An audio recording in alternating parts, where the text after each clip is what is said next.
Yo, this is Conan. You're listening to World of Wrestling Podcast with Tax and Rich. Boom.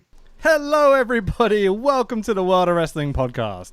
My name is Rich, and the return of my good buddy Tax Williams. How you doing? I like the fact that when I'm off ill, and then it only coincides with a work-based holiday, so we have to have 3 weeks off as we go and die. Yeah. But yeah, it's good to be back. Very happy to be back. Lots happened in wrestling. Lots happened while we've been having our technical difficulties. AEW's confirmed their weekly show. So much has happened in the past week. It's like I don't know where to start with everything that's happened. Like, We'll go Wednesday nights from the 2nd of October, 2 hours of AEW on TNT. Exciting times, man. First show in Washington. Tickets go on sale on 29th of July. I'm busy. Oh, what a shame. I'm booked tonight. Mate, it's such a fun time to be a pro wrestling fan. I've said this a few times on my socials as well. And I've actually quite enjoyed watching WWE stuff recently. It's been interesting. It feels like they've had to kick up the arse. And I've loved most of the AEW stuff. Yeah. and I assume you've been watching a bit of the G1? Yeah, I have. Not as much as I'd like to. Summer's very, very busy for me, and it is fucking boiling here today. Yeah, for our friends in far parts outside the UK, we are topping about 34, 35 degrees here, and as we're not used to this in the country, we're all dying. It's almost as high as your temperature was last week. My temperature got up to 41 degrees last week. God damn, son. People in France died when the climate got like that. I, however, am still alive. Like Matt Hardy, I will not die, but I'll get old gracefully and go a bit weird. So today we are doing GCW's Joey Janela's Spring Break 3. So GCW's Game Changer Wrestling. This is one of the 50 million wrestling shows that were WWE's WrestleMania 35 weekend. This is in 2 parts, but we're doing it as kind of one show because it felt like one show, really. Yeah, and I think had we done part 2, just as a standalone show, I would have died. Just calling the scramble, what are they called? The clusterfuck. Clusterfuck scramble at the end or whatever. Yeah, it would have been a bit excessive. Yeah. So part 1 was on the 5th of April and part 2 was on the 6th of April, 2019. But both these shows are starting at midnight? Yeah. These are like the late night kind of like, let's get fucked up and watch crazy wrestling shows. I would say one of the least formal wrestling shows I've ever seen in my life. Yeah, it's basically like, oh, do you want to come to a wrestling show? Buy a ticket. Where do I go? Probably there. Yeah. We've been joking about how there isn't like a British DDT right now. Yeah. This is like an American DDT show. I'd say so, yeah. Not as much. I mean, I was about to say without a lot of homosexual undertones, but we'll get to the clusterfuck later. Okay, cool. So this was broadcast on Fight TV, FITE, for those that don't know. It's still available on Fight. It's like $14. So it's quite expensive for what it is. But I think this is also maybe available on higher spots as well. Things on high spots available on Fight. But when you're thinking you're getting almost 6 hours of coverage for $14, it's not too bad. So if you think it's like $7 a show. Struggling, sorry. Go on, carry on. Yeah, I thought... It's not bad, actually, yeah. It's not bad value for money. I mean, again, I think the whole pay-per-view market's changed with the WWE Network where you can get it for like $10 or £10 a month. Sure. You're always going to look at anything above that. I mean, we happily paid 15 quid to watch AEW. Yeah. Cheers ITV, by the way, for binning off every other pay-per-view since then. Yeah, it's been a bit weird, isn't it? Yeah. They have this like connection with Fight. I don't know what the relationship is. But we're not going to show it because you're streaming it for free and we can't make any money off it because people use VPNs. I might have last one. Yeah. But it is what it is. Anyway, so the venue is the White Eagle Hall in New Jersey. It's beautifully grotty. We've got these black ropes and a light blue ring with sponsors like all over the fucking thing, including Wrestling with Regret. Yep. I spotted in one corner. I was like, oh shit, he put a sponsor on the ring. It's pretty cool. I likened this venue to like when we used to be in bands and playing the really shitty venues, but nobody turned up. The toilet tour, as we refer to it as. It's like if you did a show in London again about midnight and you might have 3 people in there, but at least this place was rammed. It just looked like a fucking dive. Yeah, which like, added to it so much. For sure. Some of my favourite gigs ever have been in front of like 10 people or whatever in the biggest shitholes in the country, just because it's been hilarious or funny things have happened. But as you said, they had a really good turnout for this. The fans are almost like on top of the ring. There can't be less than, 2 foot? Between the front row and the ring. No barrier, no nothing. It's pretty much, again, very trusting for pissed out wrestling fans. Yeah. Again, not to suggest that WWE is very much more mainstream, but a definite gender gap in the number of attendees for Spring Break for the full of ladies. I mean, no, wait. There were some, but this is very much a sausage fest. Yeah. So commentators for tonight, we kind of they swap in and out a few times, but really our main 3 commentators are Denver, Colorado, the man, not the place, Dave Prazak, and also kind of Kevin Gill comes in and out as well, who's famous for that AAA Triple Mania commentary. Well done, Kevin Gill. Yeah, like I've known Denver, Colorado a long time, as known of, not known personally, because we used to post on the same forum back in the day. Oh, really? Yeah, I mean, I don't want to expose him necessarily. I don't think this matters. I don't think he'd give a shit. But his name was originally Drew. I won't give his last name because, Galloway. But no. Big wrestler in the WWE now. Slightly different, like 7 foot tall to like shorter dude. But like, I've watched him wrestle a whole bunch and I'm a huge fan. Like, he's fucking hilarious. And I thought he dragged this show along the whole way through. You can hear him, like, his cornet meter kind of bursting through the ceiling and just going, fuck it, I've got to keep going and keep telling the story. Like, I thought he did an amazing job tonight. Yeah, and considering you're starting commentating at midnight for all the other activities you've been doing, because this wouldn't have been his only booking through this whole Mania weekend, I don't think. I think he would have been around a few other places. Well, he runs beyond wrestling. Yeah, and they were there, weren't they? I think so. Yeah. I'm not sure. They sometimes are, sometimes aren't. So if you're thinking that he's already booked and produced a show that probably finished maybe 10 o'clock, hightailed it over here to then do commentary till 3 a.m. and do the same the next day. Some of the dudes on this show were working 6-7 times just this weekend. Yeah, just that day. Crazy.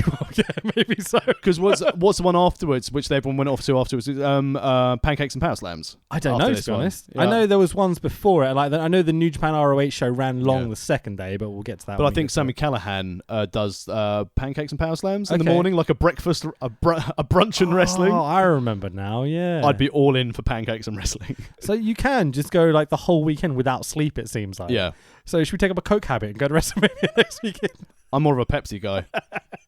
The other commentators are Dave Prazak, who I'm a big fan of again. Yeah. Like, kind of famous for being the manager of CM Punk when Punk was coming up, and for being heavily involved in ROH and FIP and all these sorts of companies. Huge influence on Punk's career. Yeah. Also, Prazak is the guy that runs one of the women's promotion in America. I can't. Shine, is it? Shine, yes. I think. I can't remember. He was one of the kind of the first people to really push women's wrestling in America. So an important character, And there's also Kevin Gill. And he's there. Conan's mate. So let's quickly talk about GCW a little bit. It's Game Changer Wrestling. Apparently it's owned by this guy called Brett Lauderdale, and it used to be called Jersey City Wrestling. Did you know any of this? No, the only thing I know about GCW is through the Nothing Else on TV stuff they've got on there. Okay, cool. Which is very much... There's a fly in here and I'm going to fucking kill it. So if you hear me smacking my microphone, don't worry about it. And see me wince. It's going to go up my nose or in my mouth. But through the GCW stuff... If it does, that's going on YouTube. I'm just saying right now. Man gets fly up the nose. But the GCW stuff being very much like very hardcore, very deathmatch orientated.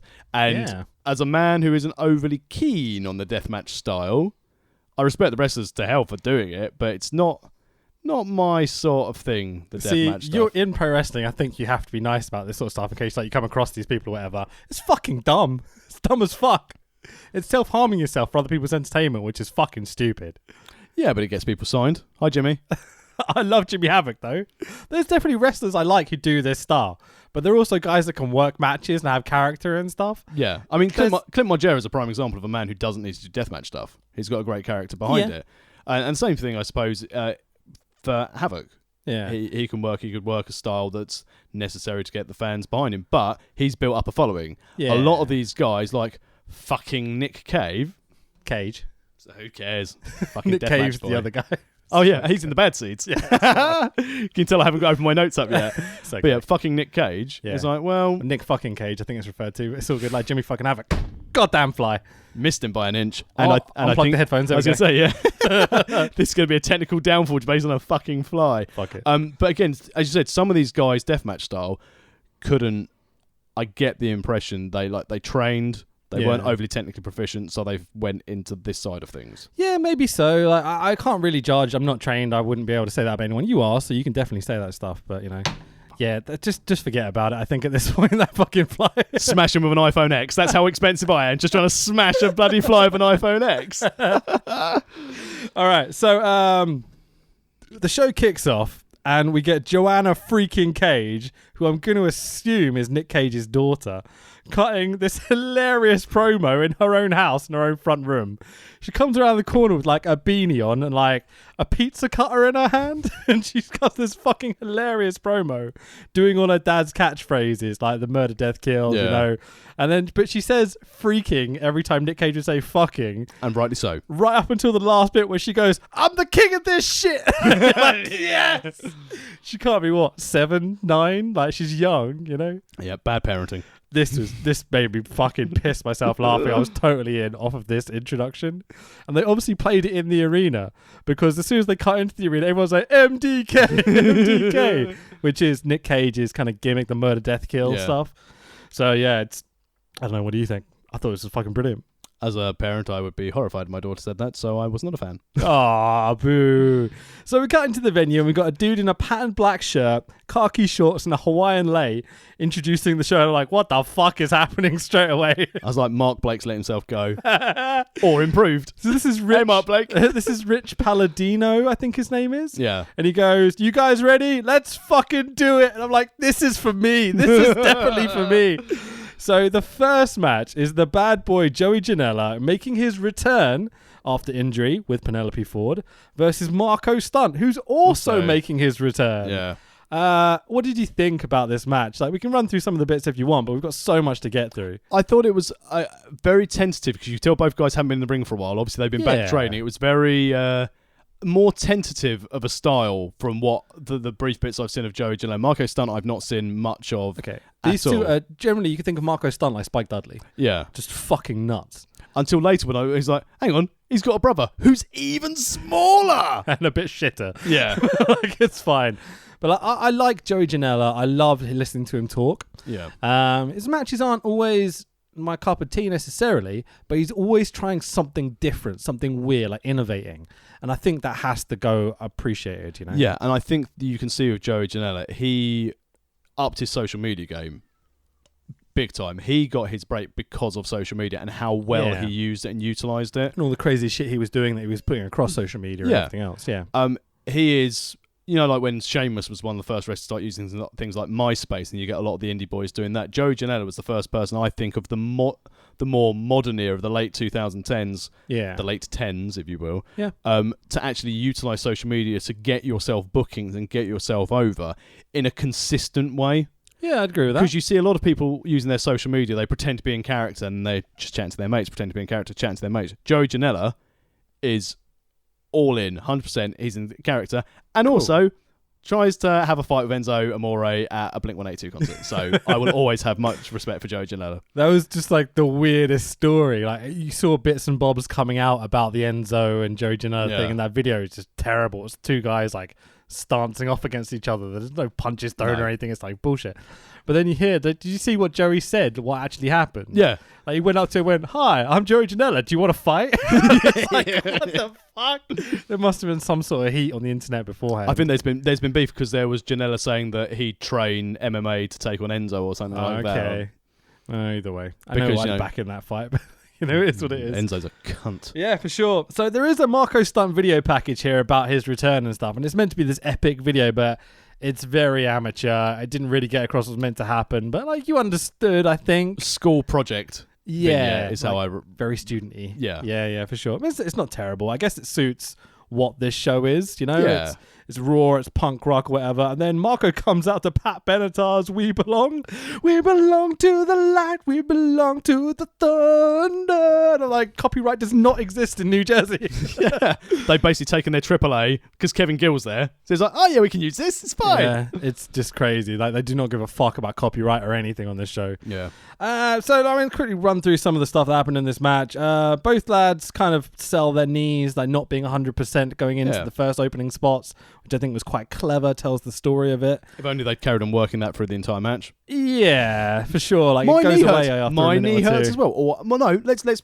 Oh, I've stretched it out now. It's fine. Yeah. That's what happened. Yeah, I'm okay with it. I wish they'd work it a little bit more, but Yeah. I don't think that suits this style of wrestling. No, and what happened near the end of the match, it certainly wouldn't have... Oh, if they're working the knee for the whole thing, you definitely would have had the payoff in the end. Of course, yeah. So basically, Joey murders Marco with a whole bunch of suplexes.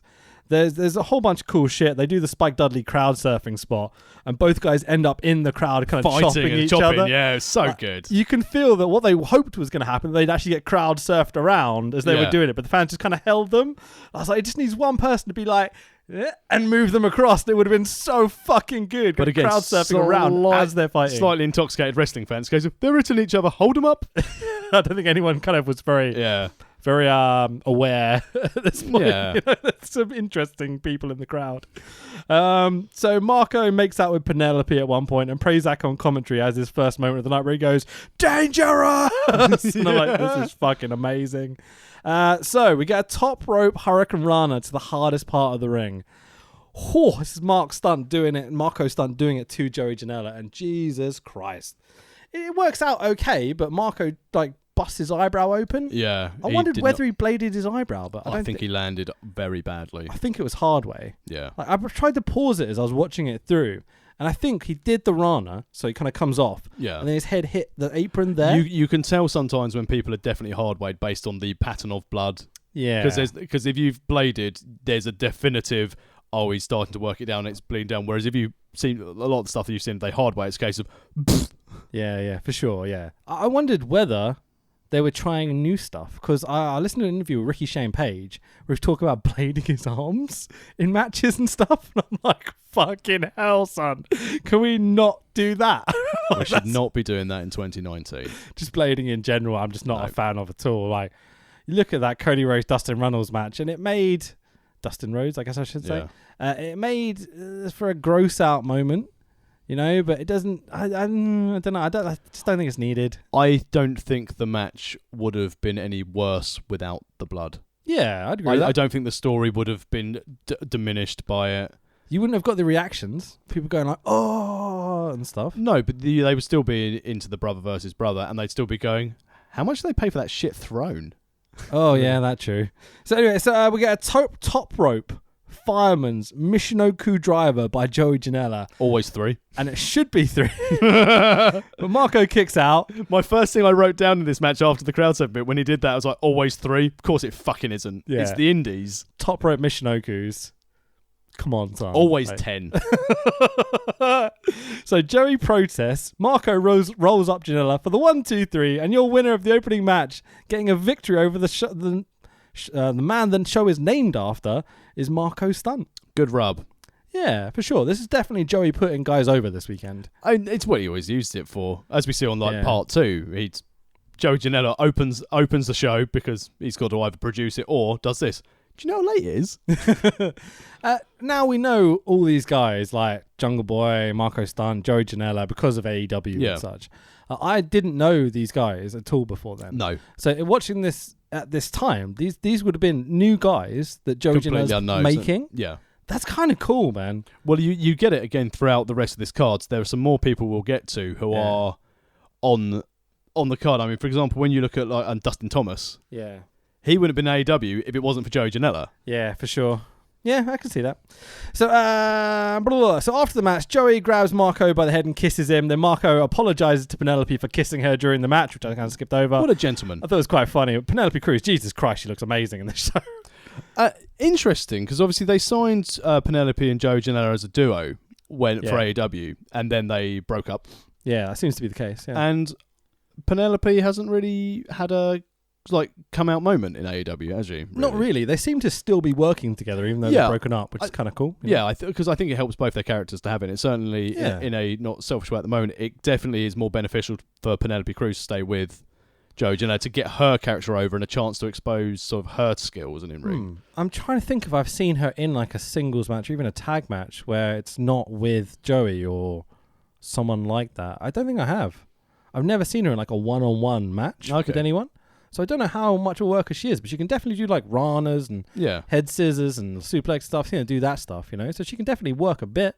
I don't know whether she's trained or anything at all, actually. No, I'm not sure. Yeah, it'll be interesting to see where that goes, So next out is one of the guys in this show that I've become a huge mark for since watching this show, Tony Deppen.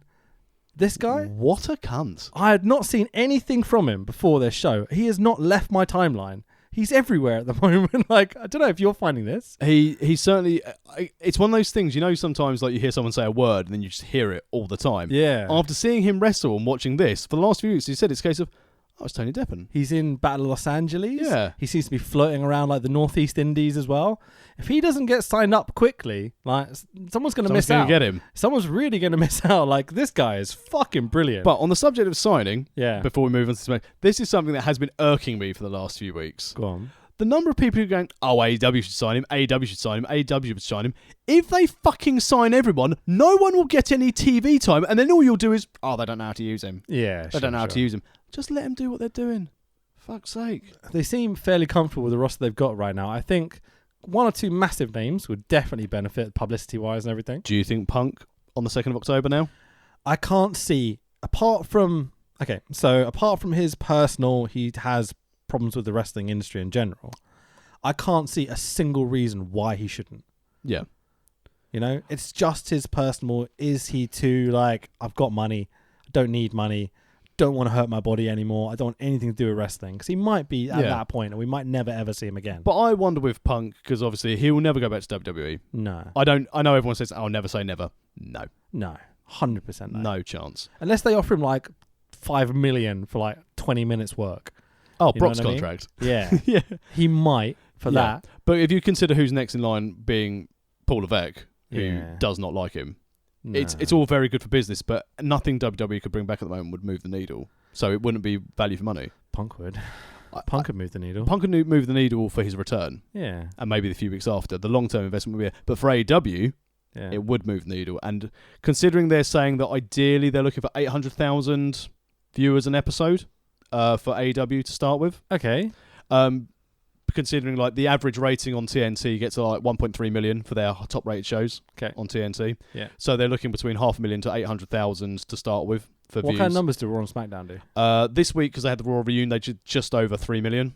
Normally they're topping around 2.7, 2.8. So they're aiming for about a third of what? Yeah, which I think is really sensible. Yeah, to start with, to go for. Yeah, yeah. But then you've also got to think that, do you blow your load now? Do you have Punk come in? Use what you've got. Keep your stories. Sorry, I moved the camera because I'm a dickhead. There you go. Use your stories for what you've got. Mm-hmm. Use the guys who you've brought in from this show as well. Those guys who are standouts and you brought them into the roster. Showcase them. See who gets over. See who doesn't, because they've obviously signed a lot of people. And then, if the product's going well, and it's like anyone. It's like if you're investing in business. Sometimes you wait to see how it goes before you jump in. Punk might wait to see if all this health insurance comes through. Wait for someone to actually get... We don't want it to happen, but if someone were to get a nasty injury... Are Tony Khan and AEW going to pay for it and look after med treatment? And maybe if you get that health insurance and ice cream bars, maybe Punk will come back. You know where I can see him fitting in is coming out to the ring to do a, wow, this is amazing, I really love these shows, I've watched them, etc., etc. Librarians come out, shush Punk every time he tries to talk, GTS, nice. off you go, nice bit of publicity for everyone, doesn't have to do any work. I wonder if anyone would be brave enough to book him and Cabana. What, together? Oh, they've got legal issues beef right now again, don't they? Yeah. Like, fucking hell. Those dudes need to get over each other. Punk bloody loves suing people now. He's been in court. He's like, I haven't got much to do these days. The MMA career's not gone brilliantly. I'm going to sue my old best friend. Is that what's happening? Yeah, well, basically, Cabana sued Punk. Yeah, because Punk said he would pay for some of the legal fees for podcast stuff and didn't. And then Punk's suing Cabana for, essentially, again, more legal fees and... sort of, well, you're trying to ruin my character. Back to the show. So Tony Deppen's out and he is not booked. Okay.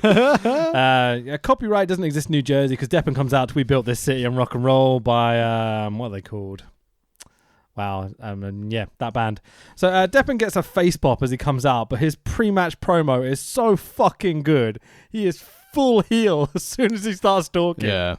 It's so good. He says something about a fucking midget, and then he goes, Deppen is then inviting fans into the ring to fight him, and it's just, his promo work. This is a heat machine right here. Any company could benefit from a guy that can get heat like this. Exactly. He might not have the look of the conventional wrestler, but I liken him to, if you look at Robbo, he doesn't have the look of the conventional wrestler, but he will either scare the shit out of you and get heat, or this guy who'll just be obnoxious. Yeah. Paul Robinson is a guy, again, that should be more prevalent. Like, he's taking over the British Indies because everyone else is fucking off to, like, NXT Light or NXT UK or whatever. Like, you know. Nothing wrong going to NXT UK. Of course not. No, I'm happy for everyone. But the simple fact is that they're all off to there and they can't work as much as the Indies. So Robbo's got, like, the run of it at the moment. It feels like he's the top heel across, like, all the big promotions on the Indies. And he is. He's fucking great. Anyway, so Deppen goes into the crowd and grabs who we now know as Dustin Thomas from the AEW. But at this point, he's just no legs. It's like how the fans know him. It's a dude in athletic gear sitting in a wheelchair next to where the commentators are. And there's this fucking brilliant moment where this leads to a match between the two, obviously. Tony goes over to him, kind of calls him out, basically. Then Dustin and Deppen, this is going to be difficult to do. So Dustin calls Deppen a fucking pussy, and Deppen boots the dude in the face. You just booted a dude with no legs in a wheelchair in the face. And I'm like, fuck, I love this guy. This is amazing. Like, don't do this in real life, everybody. No. Only in wrestling. But, like, the best thing about this whole stuff is the way Denver, Colorado sells it on commentary. He says this line, Deppen just grabbed a guy in a wheelchair with no legs. Stop the fucking show. He's just screaming it. Oh, it's fucking brilliant. So they get into the ring. Deppen carries Dustin out of his wheelchair, puts him in the ring, and his legs, finish just above the knee, I'd say. Yeah, just above, just below fly level, So he can kind of still work and stuff, and it's incredible the spots he can pull out. Like, talk about a feel-good moment. We'll get some of the spots this Dustin Thomas can do, because he was outstanding. And then again, huge pop when he was in the buy-in Battle Royal. Yeah, he was great. Yeah. I really loved it. I thought it was just fucking brilliant. So the crowd are chanting all sorts of stuff. They're going like, let's go, no legs, clap, clap, clap, clap, clap. And like, no legs, no legs.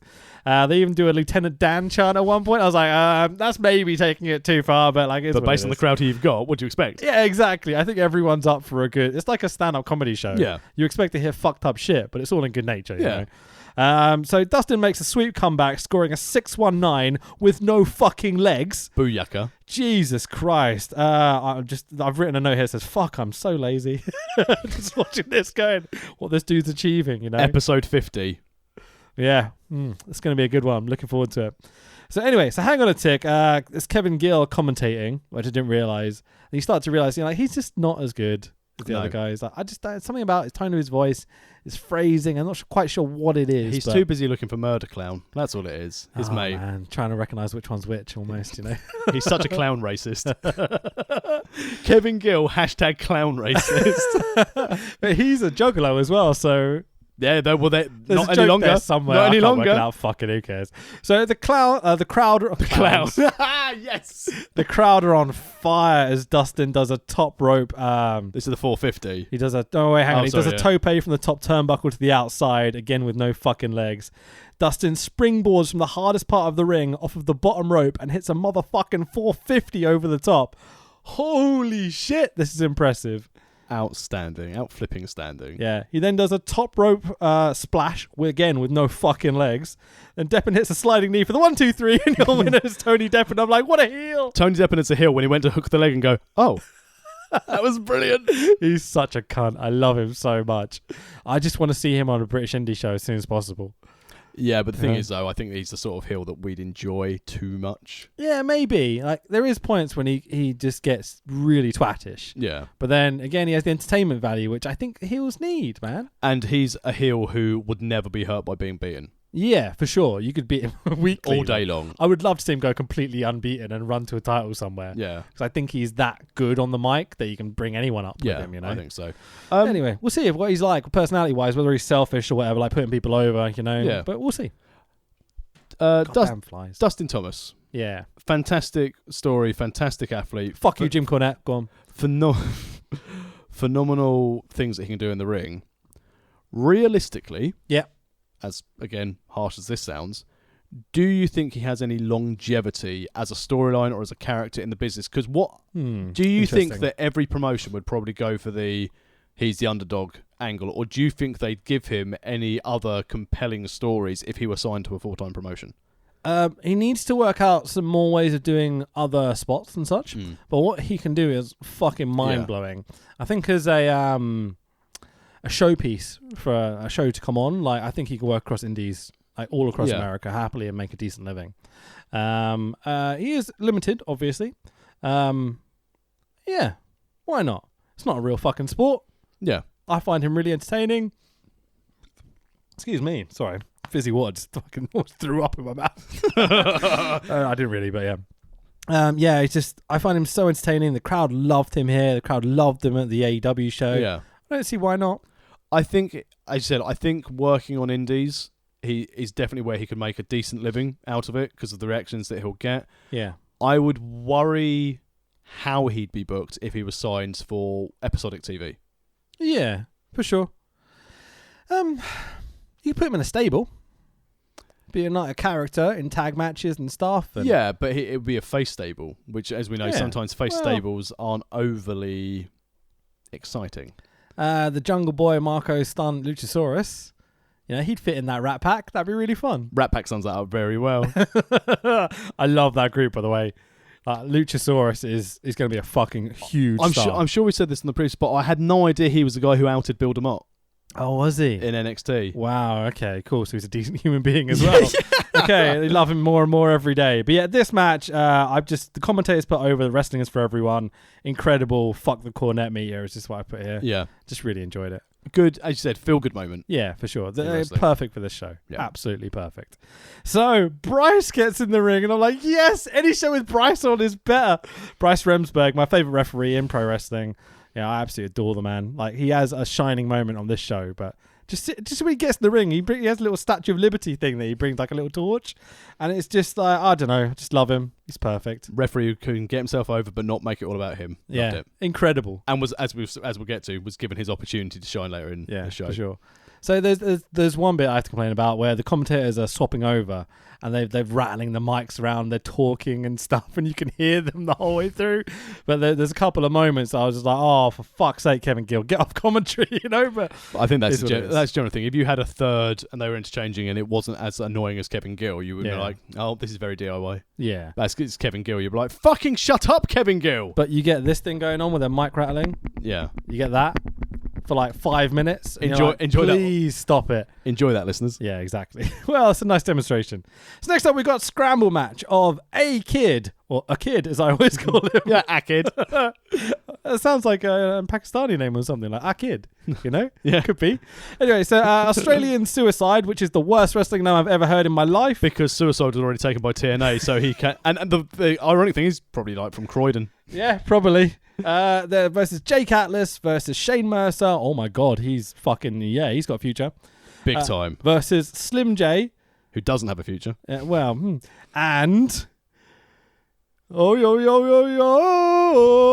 Jungle Boy comes out and it's like, oh yes, okay. 90210 Junior. Nice to see him. Yeah, for sure, man. Right, so I mean, right, rather than go, because obviously it's very much a spot fest. Start with Shane Mercer.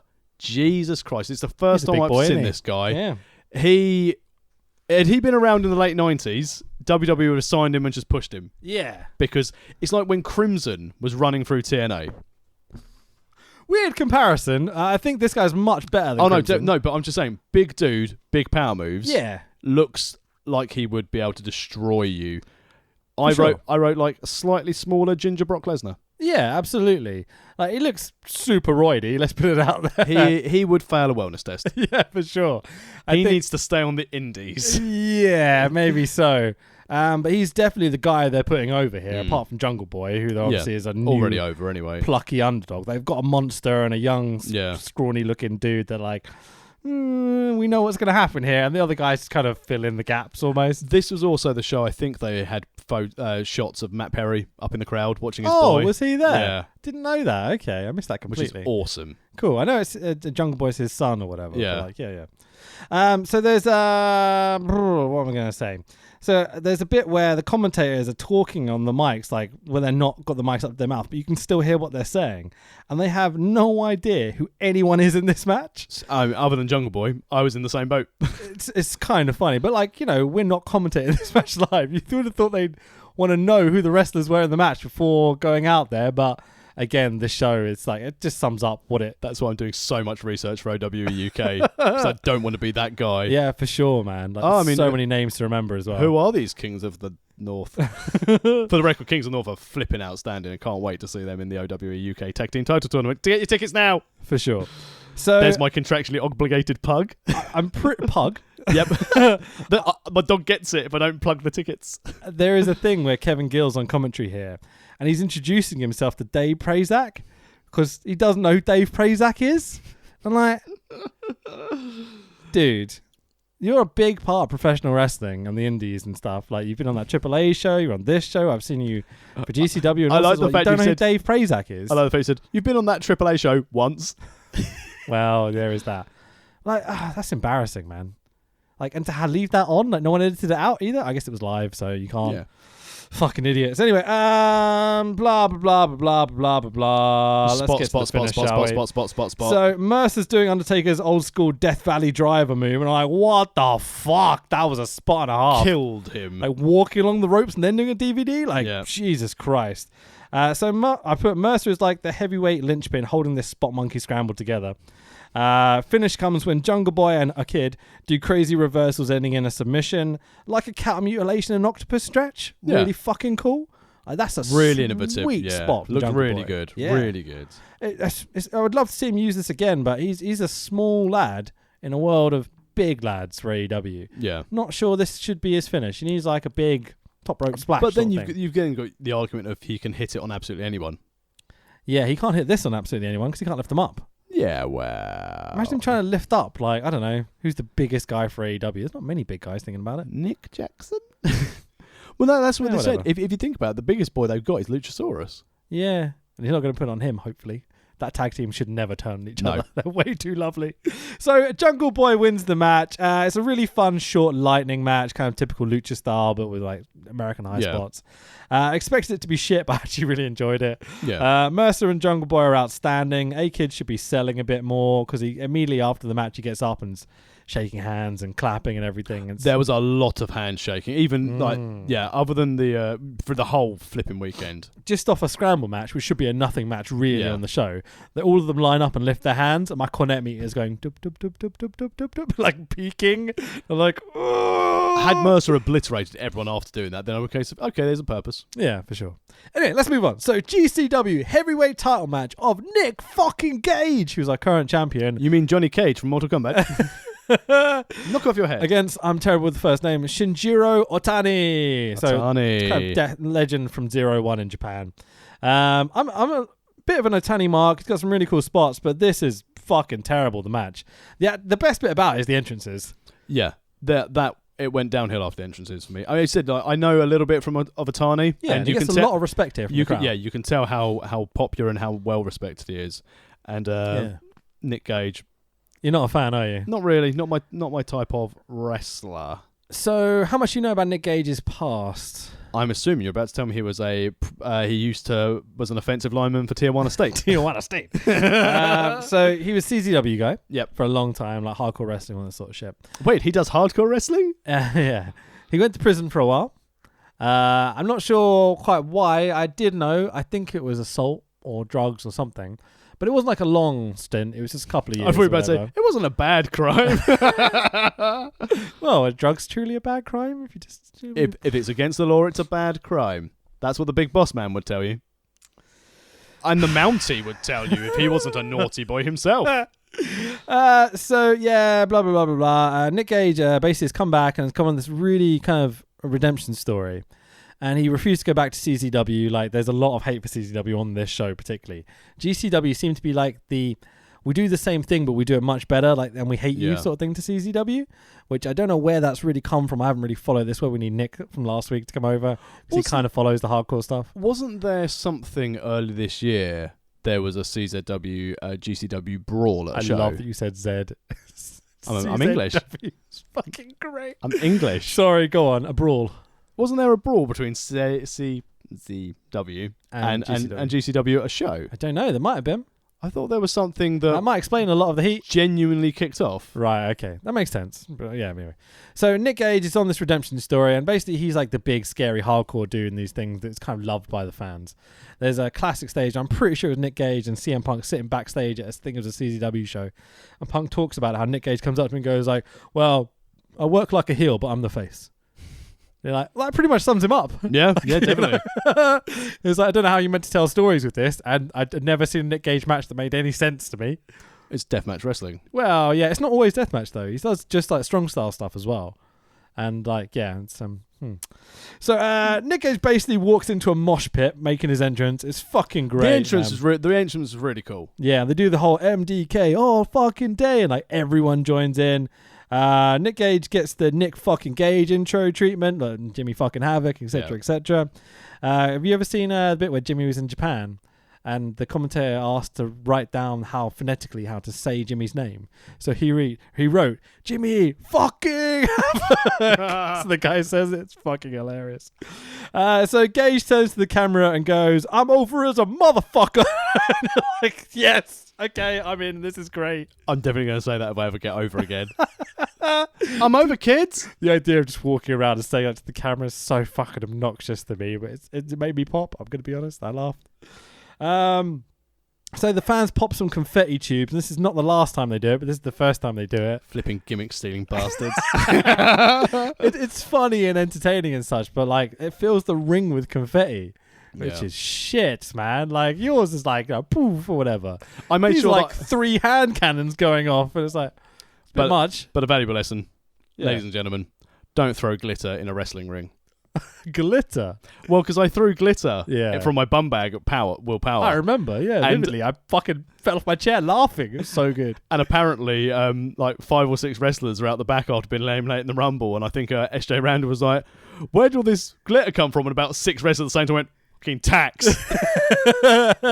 Was it a matter of it was getting in people's eyes and shit, or it was just literally like just all over their bodies okay. where they were bumping in the ring? Funny. It all look like strippers coming back from their wrestling show. One fan Dan, let's strip you of that red belt. 22nd of September, I would have been working OWE all week, so Stop I'll be working you. Carry on. Right. So copyright doesn't exist in New Jersey as Nick Gage walks out, "To whom the bell tolls." I'm like, fucking Napster. Fuck you, Lazaric. Fuck you. So it's a slow start in the match, but it gets proper. I was thinking this ended up being like the classic strong style Japanese sort of match. It's not, because Otani does some boot scrapes, really cool, working very smart, hardly takes any sort of bumps, you know. Does the fucking boot scrapes like 3 times to get the pop, because that's his like custom thing that, you know, Joe and everyone else made famous from Otani basically. I look away from 2 seconds and Nick Gage has already won the match, and I'm like, what the fuck just happened? I had to skip it back. There's a few stiff strikes. Nick Gage does the sloppiest roll up, grabs the tights, 1, 2, 3, and that's it. It was literally like 3 minutes. Yep. For all this build up. But the build up, I said, you know, the match was shit, but then you also got to wonder, I mean, how old's Otani now? Old enough, yeah. Yeah. I mean, hard to tell. He'll want to work, but yeah, he's an old boy. It's like it's 1 in the morning. He's already got up for his midnight wee. Yeah. I think there's an element of, because he's such a respected legend from Japan, especially he was the top guy in and not Michinoku Pro. What's this one? Oh, Jesus. 01. There you go. That's it. The top 01 guy. I think he was the booker as well for a long time. You can't just beat Japanese guys like that. You know what I mean? Like clean. Yeah. So I think they've kind of negotiated a lot backstage and lots of trunks. Yeah, I was getting the feeling like Otani didn't really like Nick Gage very much. I'm in Otani's camp for this. Yeah, I felt like he was just like, okay, we'll just do this. I'll do my boot scrapes. You'll roll me up, and then we'll just go home, okay? I know who I like. Then you pay me. Yeah, mainly pay me and also pay for my flights. For sure, yeah. Go on. Well, I was going to say, it's it's classic heel finish. There's not going to be anything overly brutal in this for Nick Gage, because Otani's not going to take it, and why would he? Because he's an elder statesman. Yeah, of course, yeah. As you said, it just, to try and showcase their champion in Legends match, if I were going, I definitely want to watch GCW's champ again, I wouldn't base this match. Not me at all. There is one point where I can compliment Nick Gage, and it's the end of the match, where this was a weird bullshit finish that the fans were just like, wait, what? Like, we gave you all that momentum and heat coming in, and you just gave us a shitty roll-up after some boot scrapes. So Gage grabs the mic and puts over Otani, and it's this moment when I realize how he gets over. He can't wrestle a lick, really, and it doesn't really work, and his selling's a bit goofy and shit, as much as I'm sure he would hate me to say that, but it's the truth. But his mic work, he is fearless. Like, he just gets it. Yeah. Like, he gets the crowd back on their side, like, instantly, and just puts over Otani as, like, this legend. Like, he's very good on the mic. Well, exactly, because straight away everyone forgot about the match. Remember the entrance, remember the respect for Otani, and then that's it. Everyone's going to have a feel-good moment for someone who's basically had a 3-minute squash. Yeah, for sure. And, like, they get them so back on their side that when he leaves, it's like his entrance again. Yeah. They're doing the mosh pit shit, and, like, they're playing Metallica and all sorts, and it's genuinely impressive. But the greatest match of the year. Next. This is the reason I chose to do this particular show. I wanted to watch this match and talk about it. Because, to me, this is perfection. It's genius. But some people would probably fucking hate this match. I thought this was the best theatrics in wrestling I've seen in a very, very long time. We are talking about the brother versus brother grudge match of Invisible Stan versus the Invisible Man, refereed by the fucking incredible genius that is Bryce Remsburg. This is Bryce showcasing how fucking good he is at his job. He doesn't even need wrestlers in the ring to get the wrestlers over. I've never seen invisible people get over in any walk of life. It's fucking so good, man. Right. So Bryce enters the ring. A table is set up in the corner, and there's like some sort of rope hanging off of it. I'm like, that's a bit weird. So we've got Denver, Colorado, and Dave Prazak on commentary, and I'm like, thank God for that, because this needs it for sure. Imagine Gil trying to put this over. But hang on, there's no wrestlers there. Fuck off! Excuse me. So these two do a great job on commentary putting over this hilarious story. The fans chant, "Fuck you, Stan! Fuck you, Stan!" The clear heel and the villain of the piece. And they sell his entrance by like looking about where he would be and go like, "Boo!" as he's going past and stuff. It's like as the cameraman walks around when there's no one to film, all the fans go, "No, boo!" They're still like really into it. I'm so happy. Like, crowd participation was on point for this. When the ref, the lack of the wrestlers, the crowd, the music, the entrance, like everything's commentary is all on point. God damn, professional wrestling's the best thing in the world, isn't it? I've never thought I'd say this, but imagine how good wrestling would be without the wrestlers. Well, this is it. Fuck the politics. Pay the referees the big money. So I'll just go through my notes. I don't want to miss too much in this particular match because this is the one thing I really want to talk about. So what follows is a magical performance by the greatest referee in professional wrestling. Invisible Man gets plenty of hand slaps on his way to the ring. And welcome back chants. And you're like, what's happening? I was pissing myself with laughter. Bryce has his bad boy vision, the Joey Janela shit, getting over the shtick. He's got these big sunglasses. Little green outline of them as well. Yeah, really nice. So he can see the two guys in the ring. I don't think he even needed to do this, but it was a nice little touch to just get the whole Joey Janela gimmick over. So they're exchanging lots of fast roll-ups to start, even though they're not. Like, Bryce is so good at doing what he's doing. You know exactly what's happening, Standoff, huge pop, boo, yay spots. Like, he's just selling this, going like, boo, yeah, boo, like, by himself. It's so fucking good. Who do you think pitched this? Oh, this is Bryce. It has to be Bryce, doesn't it? Can you imagine him going, got an idea for a match? Exactly. Bear with me. Let me paint you a picture. There's lots of stuff on this show that I'm like, how did they book these wrestlers? Like, again, who decided this was what we were going to do? Like, whoever they are, thank you. Because this made my fucking week. This is so good. I will say this before you carry on with your spots. Yeah, go on, it's fine. At some point, the Invisible Man's going to pin R-Truth for the 24/7 belt. That'd be fucking great. Imagine if it's Invisible Stan, the heel brother. Boo! So we get an eye poke by Stan to massive boos by the crowd. The commentators are working their fucking asses off the whole time. Like, they're screaming down the mic like it's the best match they've ever seen. And he poked him in the eye! Yeah, they're just going for it full force.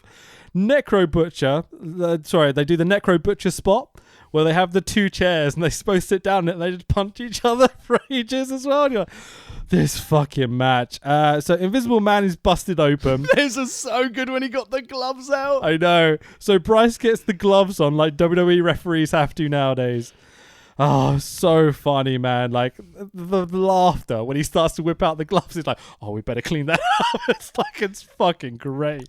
Hang on, get in here. Look at this. No, wait. I've got to check the cut. Are you okay to continue? His job of like selling everything a ref would do, you know, so you know exactly, you realize how important a good referee can be. Anyway, so brawl through the crowd. The balcony dive is fucking amazing. It's a shame the cameras don't pick it all up, but about 10 referees and people from the show are all gathered below the balcony. Bryce is on top of the balcony and he's literally with his arms going, no, like this, and goes, ah! And as he does, everyone on the floor bumps over. Like, so good. I love the fact the fan participation was, so you had all the referees, all the backstage shows, and loads of the fans around there, but not everyone. Yeah. They was again sensible case of, I'm in the air or this would happen. I'd fall down. And the other wrestlers wrestling fans like, I fell down. No. Holy shit. The fact that everyone's joining in and is along for the ride as well is so funny. Just to clarify, there is no one wrestling. Everyone's just going for it. So Stan shoves and takes a cheap shot to Bryce. You're like, boo, don't you dare. And Kikutaro comes out and I'm like, oh, again, one of my absolute favorites. If you don't know who Kikutaro is, he invented the slow motion stuff.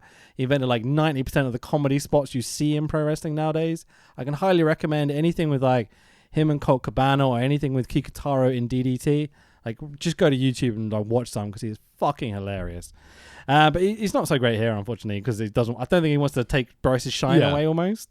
I don't think he was totally needed either. But no, this was unnecessary. Yeah. Other than the fact of Kikutaro is a case of he is comedy, therefore. Yeah. I think Bryce maybe had a bit of a like, what if it doesn't work? Yeah. At least we'll get the Kikutaro pop. Yeah. So Kikutaro comes out. He throws a chair at Stan and gives him a DDT. 1-2, Stan gets the shoulder up. This is fucking great. Stan attacks Kikutaro. No, what a heel. Something invisible goes through the table. This is the best bit. Where Bryce is looking over to the corner. And he follows like something. It's got to be the two lads, isn't it? Yeah. Invisible Stan and the Invisible Man. And someone on the outside pulls a rope that collapses the table. And so it looks like they've gone through the table in the corner. The reaction was phenomenal. So loud. Huge holy shit chance for the 1, 2, 3. And the Invisible Man gets the face pop win in this grudge match against his brother. I cannot. This would have been, I mean, on the video on our YouTube, if you're listening to the audio, we're live on YouTube each week. Yeah. If you're listening to on the audio, pause what you're doing, get on YouTube, see if you can find this match. Invisible Man versus Invisible Stan, GCW, Joe Janela, Spring Break. Just watch it. We've watched it. We're talking about it now. I don't even think how we've described it has done this justice for how much of a masterpiece this is. You can't. I described it as best I could, but really, you have to see this. This is fucking amazing. I could have Bryce on every show doing this and be totally content. If we can find this, we'll tweet this match out later. Sure. You will think it's got to come back at some point. So there's got to be some sort of Invisible Stan revenge match or something, isn't it? WrestleMania weekend. It's bound to be. Keep an eye out because this is well worth the view. Well, this was worth the £15 to watch this show alone. Yeah, absolutely. Because I definitely paid for this show. So, and like all good referees, Bryce heads to the back the second the pinfall is counted. Does not take any adulation away from the competitors. Does not take like any adulation himself. He's like, he works this like it's legitimately two professional wrestlers working. Yeah. And she leaves the brothers to shake their hands, but he's gone. Yeah, exactly. I love the camera following the Invisible Man and Invisible Stan as they left. So good. So there's a moment here which, if I was in there, I'd be doing exactly this, where at these indie shows around WrestleMania weekend, fans have taken to doing the lucha thing, where if they appreciate the match, they'll screw up some money and they'll throw it into the ring. Yeah. Did you catch this was happening? Yeah. Okay, cool. So basically there's a flood of money into the ring, and rightly so. I'm hoping Bryce got every penny of that, because this is I can't say it enough. It's absolute genius. It's so clever. you realize how smart and how good he is at his job that he can go out and do this. And here's the thing as well. So, if you're thinking you've got two wrestlers, however experienced they are, they will sit at the back and they will talk through their spots with each other and how to get it done, get the referee involved. Basically, they've said to Bryce, here's 10 minutes. Do what you want. Because I don't think that Bryce is going to sit there and go to like a training center and go, right, I need to work this in the ring. I need like half an hour in this ring to do this. Can someone watch this and give me pointers? He's probably just got like bullet point of this part, this part, this part, this part. And also, not being funny, just remembering the order you want to do everything. Yeah, sure. I mean, Bryce has had the best training to lead to this point. He's trained by Quack, Shikara, worked in Shikara for a very long time. He's been a part of a stand-up comedy group as well. I've seen a bunch of their stuff. It's very funny, and he's always one of the funniest people. Maybe I'm biased because, I'm a pro wrestling fan. But, like, I feel like his career was leading up to this moment almost, I'd also question, and this isn't because obviously we've still got quite a few matches to go from this card. Yeah. Why has a referee got the best facial expressions to sell anything happening in a wrestling ring rather than over a 2-night wrestling event? And to be fair, again, I thought this was right up my street for like entertainment value. But even if you look over the whole WrestleMania weekend, even Mania itself, who sold in-ring action better than what Bryce did in this match? The facials, the storytelling. Yeah. I know it was exaggerated. Yeah, for sure. But this is how you tell stories. And he tells stories without wrestlers. Yeah. There are a few guys, but I know what you're saying. Like, I know exactly what you're saying. Yeah. Bryce is just so good at his job. I think he's one of the more experienced guys on this card as well, you know? So I think that really comes through. But yeah, totally, man. He's fucking amazing. And also, people should be better at doing this, yeah. If I was on this card and I was on this lineup and I look at the run sheet, I'd be a bit like, all right, I'm on after the Invisible Man versus the Invisible Man. Brilliant. That'll be fucking easy to follow. Unlucky, Tucker. Wow, yeah. Sure. Wait, what's after this? This is Tucker and Orange Cassidy. Oh, it is, isn't it? So we've got freshly squeezed Orange Cassidy, again, one of my absolute favourites recently, versus Taka Michinoku, one of my all-time favourites. And like, didn't they do a top rope Michinoku driver earlier? Kick out of it. Fucking cunts. Taka's on this show. Outstanding. But then again, he did cheat on his wife, so, disrespect his move, disrespect his wife. Hi, Tucker. So Tucker comes out, and copyright doesn't exist in New Jersey because this is the WWF music he's coming out to, the dun dun dun dun dun dun dun dun dun dun dun, which is just like the coolest fucking music ever. And you can see Joey Janela backstage being like, "Oh, this is great. That's exactly what I wanted." And Jim Johnson backstage going, "Hee, I wrote that." So Orange Cassidy's limp-wristed high fives to the crowd, always I mark out for. He's like, "Yeah, hello, how are you?" So again, who managed to book this match? Where did they get Taka from, firstly? New Japan are in town, evidently, right? Like, how did they convince him to wrestle Orange Cassidy? Like, what? Yeah. Who booked this shit? This is incredible. And also, for Taka, because this WrestleMania weekend, I know obviously you know a lot about Orange Cassidy before WrestleMania weekend, but I'm a big fan. This, again, was probably more of a coming out party for, like, indie grandeur. Yeah, I'd say. Maybe. He's been around a bit up to this point, but I'd say Taka Michinoku would not know Orange Cassidy. Yeah, for sure. I don't think so. Orange Cassidy actually had his own show this weekend as well. Oh, did he? It was the Orange Cassidy Does Something Silly or Wrestles or something. That's the name of the show. Oh. Like it was actually very good. I've got it if we want to do it at some point in the future. But I think he's very much over by this point. And the more he starts to work, and when he'll be in AEW, right? I don't think so. I don't think he's signed. He was in the Battle Royal they did, the second show. I don't think at the moment this works for TV. Oh, I do. I think you need variety, and I think he's perfect. I think you do, but considering AWR, I know they're going to go for the younger generation of fan. I think they need... Maybe. And again, why don't blow the load too early?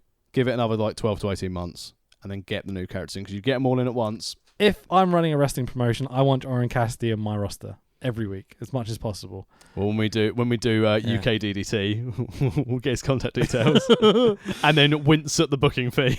So the commentary are starting to get very tipsy at this point because Dave Prazak is literally just talking about drinking on commentary, being like, "What are we getting next? Like, you got the Jack over there." Like, it's very funny. Cassidy wrestles the first 5 minutes of the match with sunglasses on and his hands in his pockets. because he's an absolute genius. Taka takes the sunglasses off and Cassidy gets really fucking angry and does a huge chop to Taka where he goes and hits him like kind of like limp-wristedly from about an inch away. That's his revenge spot. I think it's fucking hilarious. Taka is laughing as he's selling Orange Cassidy's attacks in the ring, and I'm like, yeah, even he's enjoying He's it. in. Taka targets Orange Cassidy's eyes after a while. Prazak puts over that Taka is like the Andersons as he's picked a body part and is going after it. Cassidy's eyes. Like, not quite the same, but really funny line on commentary. Cassidy goes for a top rope splash, but is about 5 foot short in a 5 foot ring. Cassidy drinks orange juice, super kicks by Taka. Nobody kicks out the Michinoku driver when Taka Michinoku does it. 1, 2, 3, and your winner is Taka Michinoku. Correct result with a Michinoku driver. Fucking A. If you hit a Michinoku like Taka, no one hits it like Taka. Do you know what, as well? It's probably the first time in about 3 years I've actually seen someone fucking not kick out of a Michinoku driver. Yeah, fair point. He does it differently to everyone else. Yeah. He hooks the neck in front of them, pulls it up so their chin is completely tucked, protected. He has their hand hooked over the inside of their thigh in between their legs. And then when he drops them like a DVD. Yeah. Really carefully. Like, it's safe as fuck. It slides them under, doesn't it? But it looks so dangerous. Yep. I don't think he's ever hurt anyone doing it, right? That's why it's always 3, because they've been put to sleep because they've landed so gently. Yeah. It's like millimeters away from killing someone every time. Yeah. But it seems safe as fuck when he does it. I'd hate to see other people try and do it like this. But no one does Michinoku drivers like Taka. Like, technically Michinoku 3, but whatever, you know. Yeah. I'm going to stop. 3 variations on this driver. Yeah, cool. I'm going to stop calling anything on a commentary at the Michinoku driver. I'm just going to start numbering them different things. Oh, there's the Michinoku 8. Yeah. Oh, that's fine. He's kicked out at 2. That's all right. Yeah. Oh, no, apologies. The 3 count. That was a Michinoku driver. Or like the Michinoku variation, you could say, for example. Because like we've got to stop calling other stuff the Michinoku driver because it's not really. No. If you don't hit it like this, it's not really the same move, you know? It's the Taka variant. Fucking A. This is getting really pedantic. And people who don't know what we're talking about just be like, fucking turn this off. This doesn't bode well if I have to wrestle Will Power at Christmas if I have to eat the Tucker adjustment. Oh, yeah, for sure. Don't do that, whatever you do. So Kevin Gill on commentary does his best to ruin this, but again, really, really fun match. Like, I really enjoyed it. Yeah, 2 of my favourite guys recently having a fucking hilarious match. Fucking brilliant. Top work. So Ethan Page's final fight for his soul and dignity as a human being is up next. This was on the poster and everything. Yeah, I mean, in fairness, what a title to win. What is soul and dignity as a human being? Like, I'd quite like that, to be fair. Yeah. I lost that title years ago. This is hilarious. This is such a fun segment. So Page cuts a heel promo on the event saying how shitty it is now. The stipulation and the title is dumb as fuck. Ethan Page goes full cornet on this promo, just shitting all over everyone.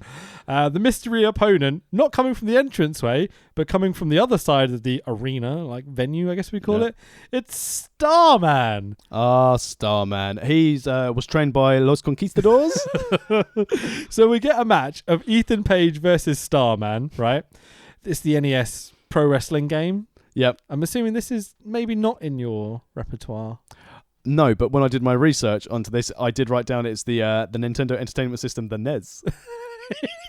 But not the Super NES. Because you're like somewhat of a gamer, but not really. I have recently turned on my PS4 and I've been starting to play Blood Bowl on my PS4. Oh, cool. Awesome. Really good. I really, can play really one game a night before I fall asleep because it's like, it's an hour a game. Oh, that's a bit excessive for computer gaming. I'm 35. I'm going to call you a PS nub and we're going to carry on. So we've got Ethan Page versus Starman. Basically, Starman rolls up Ethan Page for the 1, 2, 3. Winner is Starman. He unmasks. He struggles for about 5 minutes. Of course he fucking did, because we find out why. It's Virgil. Virgil, who can't sell for love nor money because his facial expression looks like a disappointed cat. He unmasks. He's like, yeah. Once he finally gets this fucking hood off, because he goes to unzip it, it's like, fuck it, I'll just rip it off, and can't. It gets stuck on his face. It's fucking hilarious. But yeah, he doesn't sell it for shit, does he? I wonder if Virgil was struggling to breathe, and it was just a case of, oh, thank goodness. It's like he went to leave the ring, and then the fans started chanting Virgil, realizing who it was. Yeah. And then he takes the mask off, and Ethan Page's reaction is genius. He starts going, he's on his knees, and he takes both hands and goes, no! no! Starts crying and stuff because he lost to Virgil and has lost his soul and dignity as a human being. In fairness, it was interesting to see Virgil without his tag team partner at the gimmick table. For sure. But like, he was going to be the fourth member of the NWO, you know. Of course he was. Yeah. Props to Virgil for letting this happen and for letting Ethan Page sell like this, like he'd lost to the worst human being. I mean, he has. Can't get through that sentence. Fucking hell. So Ethan Page has lost his soul and dignity as a human being. Virgil, and that's why he works for Impact. Virgil is now in the clusterfuck tomorrow, apparently. But wait, Ethan Page isn't going anywhere. Ethan Page back on the mic as fans tell him to shut the fuck up. So Ethan Page is now agenting the clusterfuck tomorrow, apparently, which is his punishment for losing that match. And in fairness, based on the number of people in the clusterfuck, I would just have ripped up my contract and not bothered. For sure, yeah. I mean, why bother agenting? Just be like, fuck it, there you go, boys, see what happens. Which is what they did, right? Yeah, that's how he agented it. So, part one's main event of the evening is an anything goes death match. Ugh. Of Jimmy Lloyd versus Masashi Takeda. Masashi Takeda is a big Japan guy, in case you didn't know. He's like their current champion at the time of recording. So, but really, two people I've never heard of before. Low Life Louie is here to announce the main event because apparently no one else wants to be a part of this, which I understand. After seeing it, I agree with. So there's a bunch of people bringing out light tubes and tables with light tubes attached to them. They even changed the canvas because they're like, I'm not fucking ruining my canvas for your bullshit, The sponsors don't want it. I've written here, is this a good idea? It's a tiny venue, lots of people. Death match? Are we sure this is a good idea? I really lost interest at this stage because I was a bit like, two people I don't really know. Oh, look, not only have they bought out a table and a lightning tube, they've also bought out, who's inconveniently glued some lighting tubes to a table? I wonder if they're going to set fire to them. So, yeah, this is, again, it's not our type of wrestling, really. So, Spider Nate Webb comes out on commentary, and I kind of mark out because I kind of remember him from CZW and stuff in the past. And then Prazak on commentary goes, "You going to commentate on CZW later?" And Nate Webb just goes, "Fuck no." They've obviously got a lot of heat still with CZW. It's pretty funny. Prazak and Webb are constantly ripping on CZW, telling stories. He says, "Has someone turned up and then left before his match?" Popping themselves, referring to something that happened in CZW locker room, apparently, where someone turned up and then left before their match even started. Anyway, there are light tubes laid out all over the fucking ring. Old Town Road starts to play while they're setting up. Again, because copyright doesn't exist in New Jersey. Good old Billy Ray Cyrus. The senior official comes out, who looks like he's about 15. They've literally have about 5 minutes have gone past while they're setting all this bullshit up. Which is difficult because Old Town Road's only about 2.5 minutes. And here we go for 2 nights, man. Oh, I already did that. Anyway, so we get confetti tube treatment for both the lads coming out. Full of razors. Yeah, you'd expect something crazy, Or drawing pins. Yeah, sure. So not thumbtacks. He has this Takeda guy has got a cool entrance gear. He's got a mask, sparkly matching shirt and tights and stuff. Yeah, he realised he was booked in the wrong place. Yeah, this is the best bit probably. Good look. It starts to get very, very unnerving very quickly. Yeah, I mean, I know when we said in the past we've been things like Progress and Havoc comes out of an axe, and I'm a bit like, ugh. Well, but this... The thing is, at least people sell the axe and shit. Yeah, this was a case of let's hurt each other and do our very best to not pretend we've been hurt. I think it's worse than that. In that both guys come out, bump on light tubes, and don't sell it. Yeah. Okay, right. So let's say... Well, because they don't hurt. That's my point. So let's say I buy into the idea that deathmatch wrestling is a legitimate thing, like you're meant to do with pro wrestling in general. Yes. Right, you're meant to suspend your disbelief, like watching a play, movie, whatever. No one needs to explain that to them. Unless you've come across this podcast in error. Hello. You probably want to just go away. But buy a t-shirt. Do that first. Oh, I can't be fucked. So we really want to push our merch, but we can't. You can buy it on Amazon. Just go to Amazon, search World of Wrestling Podcast. It's really cool. I haven't got it set up because of the technology problems. Anyway, so let's say I'm bought into the idea of deathmatch wrestling, right? If two guys both immediately bump on one of the most lethal things in the match and go, that didn't hurt, why should I believe anything else you do? Because if this was CZW, they'd be bringing out the C4. Yeah. which is, we both know, like spud gun or caps, pop caps. Yeah, sparklers, basically. Yeah. Anyway, so it's Goldberg's entrance pyro.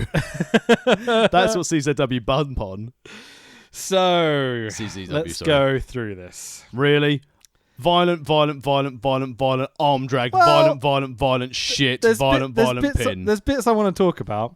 So they immediately both bump on light tubes voluntarily, which is dumb as fuck. They get what's called a gusset plate at this point. Now, do you know what a gusset plate is? I think my wife owns one. Britishisms, yeah, for sure. So a gusset plate is a plate for connecting beams and girders to columns. A gusset plate can be fastened to a permanent member. It really is British, isn't it? Either by bolts, rivets, or welding, or forcing it into someone's head with your own fists. Because it's fucking grotesque. It's like got 6 spikes in it. It's like a metal plate that they put up to their forehead and they go bang, bang, bang, and there's blood gushing. It was basically like a shit construction industry version of a meat tenderizer. It's fucking gross. Light tube in the mouth, the Russian leg sweep. Why? Just fucking don't. This Jimmy Lloyd fella is drenched in his own blood like a minute into the match. The front row is covered in smashed glass and blood and all sorts.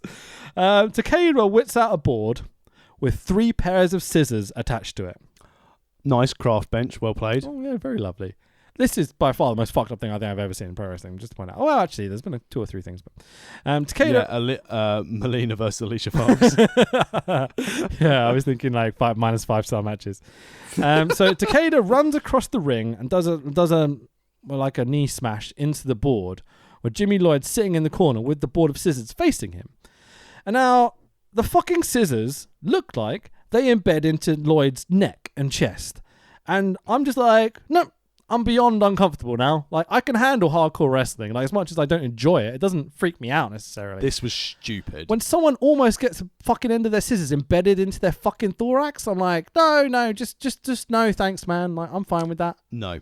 And like, they do well, you could say they do a good job of selling like that's happened, because it didn't. One of the scissors gets embedded just below his collarbone, and he pulls it straight out. Yeah, we're talking like this. Oh, he just got he just got a set of scissors just embedded just below his collarbone. I'm backwards like a 12-year-old. But the thing is that, like, you've got to say they did it safely for what it was. Shouldn't have happened in the first place. No, I totally agree. But if you're gonna do deathmatch, I'm trying to give them some devil's advocate shit here. If they're gonna do deathmatch wrestling, the idea is to shock, and this shocked me. You know? Well, yeah, it was shocking. When's the last time anything deathmatch ever really actually shocked you? Made you go like, ugh! Like, I almost threw up when I saw fucking scissors embedded in a dude's chest. I was just pissed off. Yeah, by it. I mean, don't fucking do this ever. Like, it's just grotesque. This whole match sums up exactly why I dislike deathmatch wrestling. Yeah, it's like 5 minutes the whole match, and it's just constant like, bang, get up, do this, bang, don't sell it, get up, do this. And also, this is not me shitting on the wrestlers who do deathmatch style. That's fine. If that's the niche you want to do and that's how you can make your living, Who great. are we to tell you not to do something? You know what I mean? Have at it. I just don't want to watch it.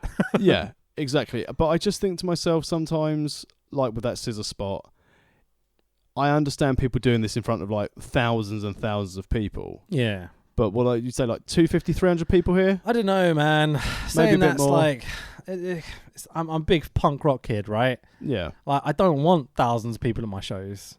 I want like 10 people that I care about, that I think is funny. You know what I mean? Like, I've played to very big crowds before, and it's shit. I love playing to big crowds. You get horrifically nervous.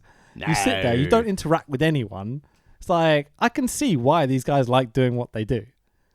I think if, as a kid, if I wasn't like, if like one fucked up thing had happened to me as a kid, like extra, you know what I mean? I could have seen myself doing this for a living, for sure. One extra. I've had some fucked up shit happen to me in my life, but like, I was never raped as a child or something, you know, which could lead to me doing this. This has taken a very dark turn. But you know what I'm saying? Yeah. Like, that's not saying all deathmatch wrestlers have been abused as children, by the way. Let's clarify that what now. I said at all. I know. Let's clarify that now because some people can interpret that. But yeah, but like, you know, like they're self-harming, which is bad. You know? Yeah. Well, that essentially this is what I sometimes view this as: it's you're self-harming for entertainment. Yeah. What a weird sentence to say. Yeah. What other world spectrum of anything would you ever say that? Which is why I said, for me, it makes me feel uncomfortable. At no point would I ever go, I said I respect for people who put their bodies through it, but it's not for me. No, definitely not. So let's just finish off the last, because that scissor spot is by far the most fucked up shit that happens in this whole show, or anything I've pretty much ever seen in pro wrestling. So I've never wanted a match to stop more before in my life. Ever. I just didn't want to watch this at this point, but I stuck with it. Both lads no-sell head drop suplexes. Both lads smash light tubes over their own heads. They do the weed whacker spot, but thank God it's nowhere near as bad as the initial weed whacker spot, because they fight over it and they actually do some teasing here, which is like, oh my God, you understand storytelling? Wrestling? Yeah, for sure. And the weed whacker spot is it's on and it's and that's it. And you're like, oh, thank God, like that's going to suck. But, you know, it's not holding it in someone's chest for 5 minutes like the TCW stuff back in the day. So Jimmy Lloyd just kicked out at 1 after a fucking gross fucking weed whacker shit and all sorts of head drop stuff. After being suplexed, smashed into a door with light tubes all over it. Brutal head drop, inverted DDT, and a bunch of, guess what, light tubes. For 1, 2, 3, and thank fuck this match is over. Masashi Takeda, no one wins here. And then I think Atani got rolled up with the tights after 2 minutes. Yeah. It's weird, isn't it? Yeah. This show is very, very different. This, again, had this been the standalone, so we weren't doing 2 parts, I would have ended this by being like, ugh. Yeah. That would have been a bad ending. And in fairness, I watched this in 2 parts because I started watching the second half of this when I was feeling under the weather, and I was watching this part when I was under the weather as well, and I was like, it was a long slog. But the thing is, though, a lot of the stuff which we watched in part 1 was entertaining and was good, or there was nostalgia value for things like Atani, who had such heritage in wrestling. But ending with this, because I said it wasn't ready for my style, it sort of took a shine off all the good things that had happened in the first part of it. I couldn't stop thinking about this one match. No. I stopped watching this. I stopped watching before part 2, and I was a bit like, I didn't enjoy that. But that is how it's meant to make some people feel. Yeah. You know, and that's fine. And it worked. It worked for me. Yeah. Part 1 in general. Enjoyed it? No, because this took the shine off it for me. Really? And even still now. Bad? Like, you just couldn't think of even the Invisible Man match and stuff? The Invisible Man match, I've just taken that out of this event, as that is just a piece. That is a masterpiece. That would have worked well in any wrestling card, but this death match just made the whole card seem irrelevant. Cool. Because anything that's happened before has no purpose, because 2 people almost killed each other. Yeah. So part 2. It's a new day. New day. There's an hour at the beginning of this stream, which is hilarious because apparently they were meant to start an hour before they actually did. But I think it was Joey Janela was backstage going, fucking New Japan and ROH are running over at Madison Square Garden. We're not starting until people turn up, which was a good move. Imagine you turn up and there's like 5 people in the crowd for the first hour. Oh, SummerSlam. Yeah, well, yeah, that too. It would have been terrible. But there's some hilarious bits evolving around that, so you need to kind of explain that first. So they're waiting for fans to show up. So this show is starting after the ROH New Japan show is finished. So it's like, this again is very late night wrestling. 1 in the morning. That was like a 12-1 finish, wasn't it? Just after 12, the ROH show and MSG finished. So they had to get across to the other venue in New Jersey or whatever. Jesus Christ. So, same commentary team, but also Ron Funch is on commentary at some point tonight, I've noted down. So, Joey Janela with Penelope Ford versus Jungle Boy is our opening match of night 2. Time to put over another little boy. For sure, like a very similar sort of like younger lad as well. So Janela comes out shouting to the camera about how Okada's having long fucking matches and fuck you, Okada, in your long fucking match. It's so funny. There's a massive fuck ROH chant from this crowd as well. I'm like, it's intriguing. They didn't say fuck New Japan, did they? Made me chuckle. I enjoyed this immensely. Aimed at Ring of Honor for sure. And well, Ring of Honor, unfortunately, since the Sinclair deal, really haven't had any good goodwill with the wrestling fans. No. The only goodwill Ring of Honor have with me is Dalton Castle. I was looking at who's on their roster currently because I realised Marty's still there. Yeah, because now Flip's joined Finland Enterprises, isn't he? Yeah, which is weird. Well, they're mates. To me, but like he's the ultimate face, right? Yeah. Flip? Yeah, he will be when he comes to AEW. He's got to be face, right? Well, him and Marty coming as heels together? But the thing is, though, I think this is leading to an ROH thing where it's going to be Flip Marty. Who turns face? Flip. Okay. But what if Marty does villainy stuff, but as the face like he's done before? That's better, right? But then what are you going to do with PCO and Brody? I mean, I think they're going to have to go off and do their own thing soon because both Marty and Flip are going to be leaving. And so if they're relying on those two guys, that's a problem. But I feel like Brody at least might come to AEW with Marty. I think it's a mistake because they've got Luke Harper potentially soon as well. Yeah, again, this is an AEW thing of just wait for Brody Lee to set out his contract. Yeah. Because that's the big man they need. Yeah, for sure. So we get a fast start in this match. Lots of dives by Jungle Boy. Again, this is this is Jungle Boy's kind of coming out party at this point. He's not really been a big prevalent name, well, has he? did you see the thing on social media that Jungle Boy posted from Joey Janela?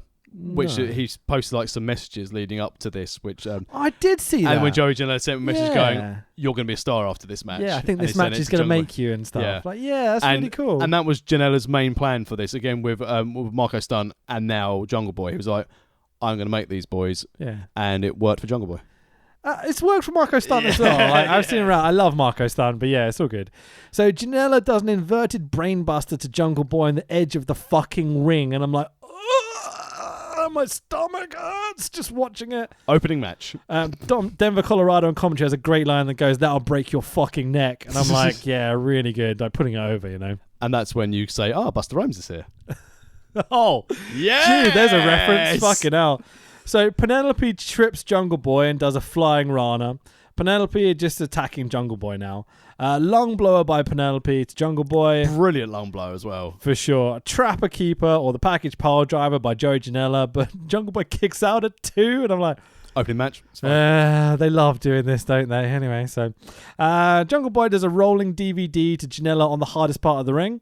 The canvas. Yeah, for sure. Crowd seem exhausted, to be fair. They've obviously just come from like the New Japan ROH show, most of these people. They look tired. Well, it's because Okada's run late. Fuck you, Okada. Yeah, little do they know they've got 7 hours of WrestleMania to sit through tomorrow night. Like, you know. A top rope brain buster, but Jungle Boy kicks out at 1. You're like... You just did a massive long blower, the package pile driver, and a top rope brain buster, and you're kicking out at 1? Like, I know what you're trying to do, but come on, guys. Like, don't blow all your spots in the first match. He's the Jungle Boy. He can do what he wants. That's fucking dumb. So he pops up like nothing's happened. Connect meter is at an all-time high. Exchanging German suplexes over and over. We need to get a cornet meter to put up on the stream. Let's press the button. Every time we press a button, it just goes up a little bit. It gets redder, you know. Just like, gets like it's going to blow like boom towards the end. So Jungle Boy kind of half locks in the counter mutilation octopus stretch thing he did in part 1. Joey Janela taps, and yeah, it's really cool. Like it's a fun high spot match to get people going. It's too much in my opinion. Yeah, but it's certainly put Jungle Boy on the map. Yeah, for those sure. Again, who were really focusing on this show. Yeah, and as I think it was Jericho was saying on a podcast I was listening to sometime during the week when I was kind of working. He was talking about how pro wrestling's missing young teenage heartthrobs. Yeah. And that's what Jungle Boy is. Yeah, exactly. He's fucking great. Well, look at his heritage of where he's come from and what his family history is. He's a good-looking heartthrob chap. And as you said, sure. That's a very good point. I'd not thought of it. But if you look in WWE, and this isn't meant to be...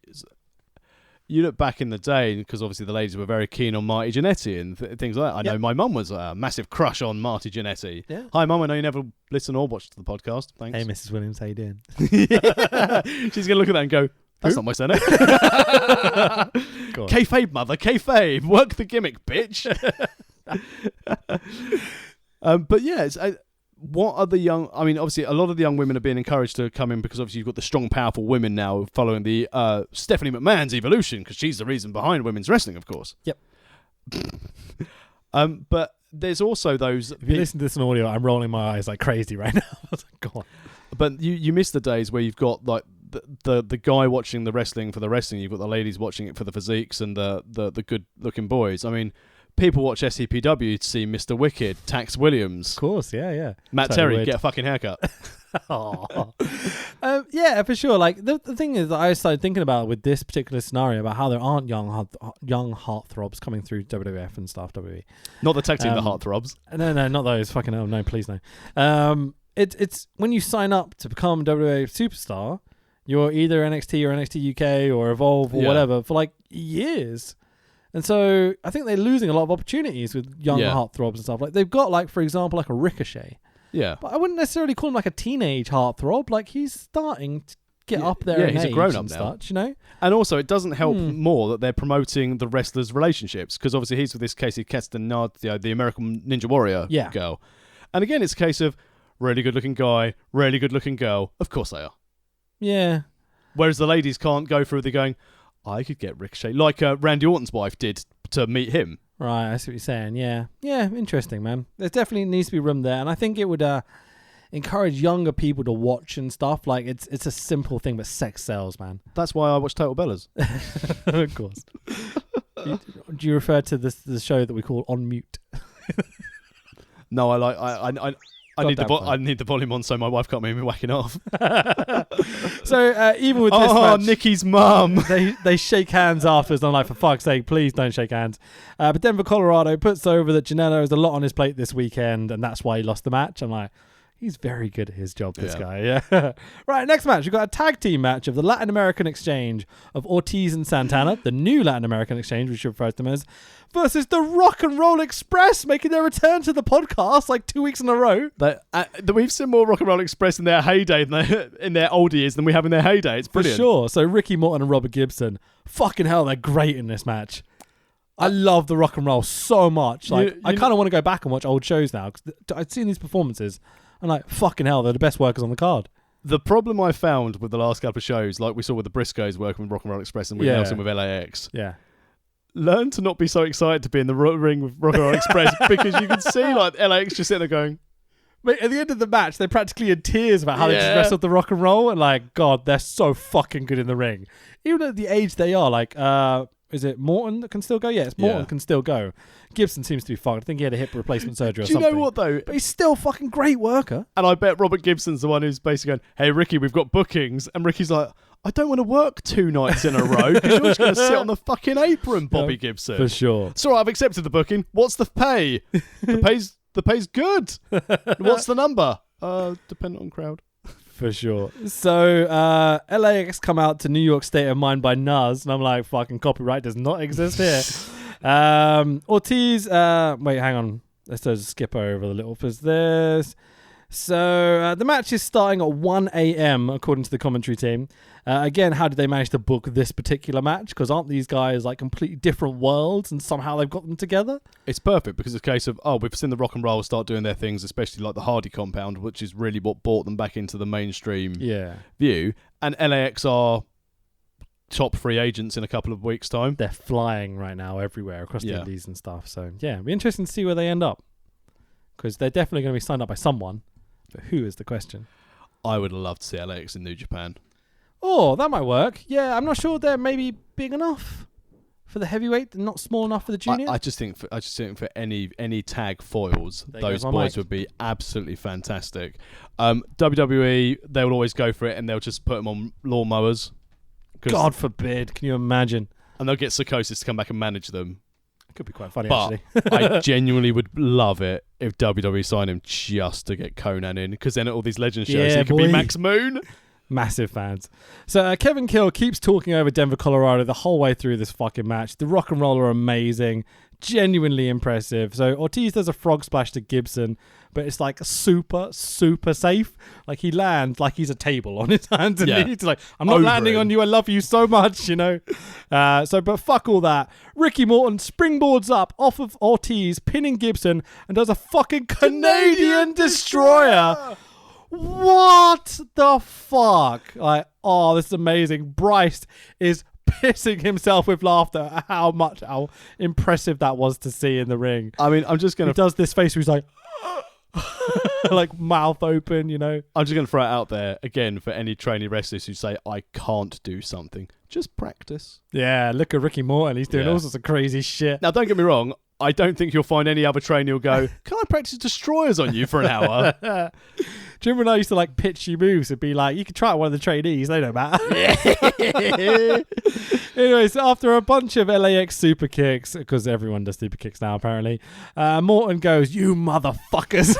Double lariats the fuck out of both of them. LAX hit the flipping senton into the corner. They both pin Ricky Morton for the 1, 2, 3.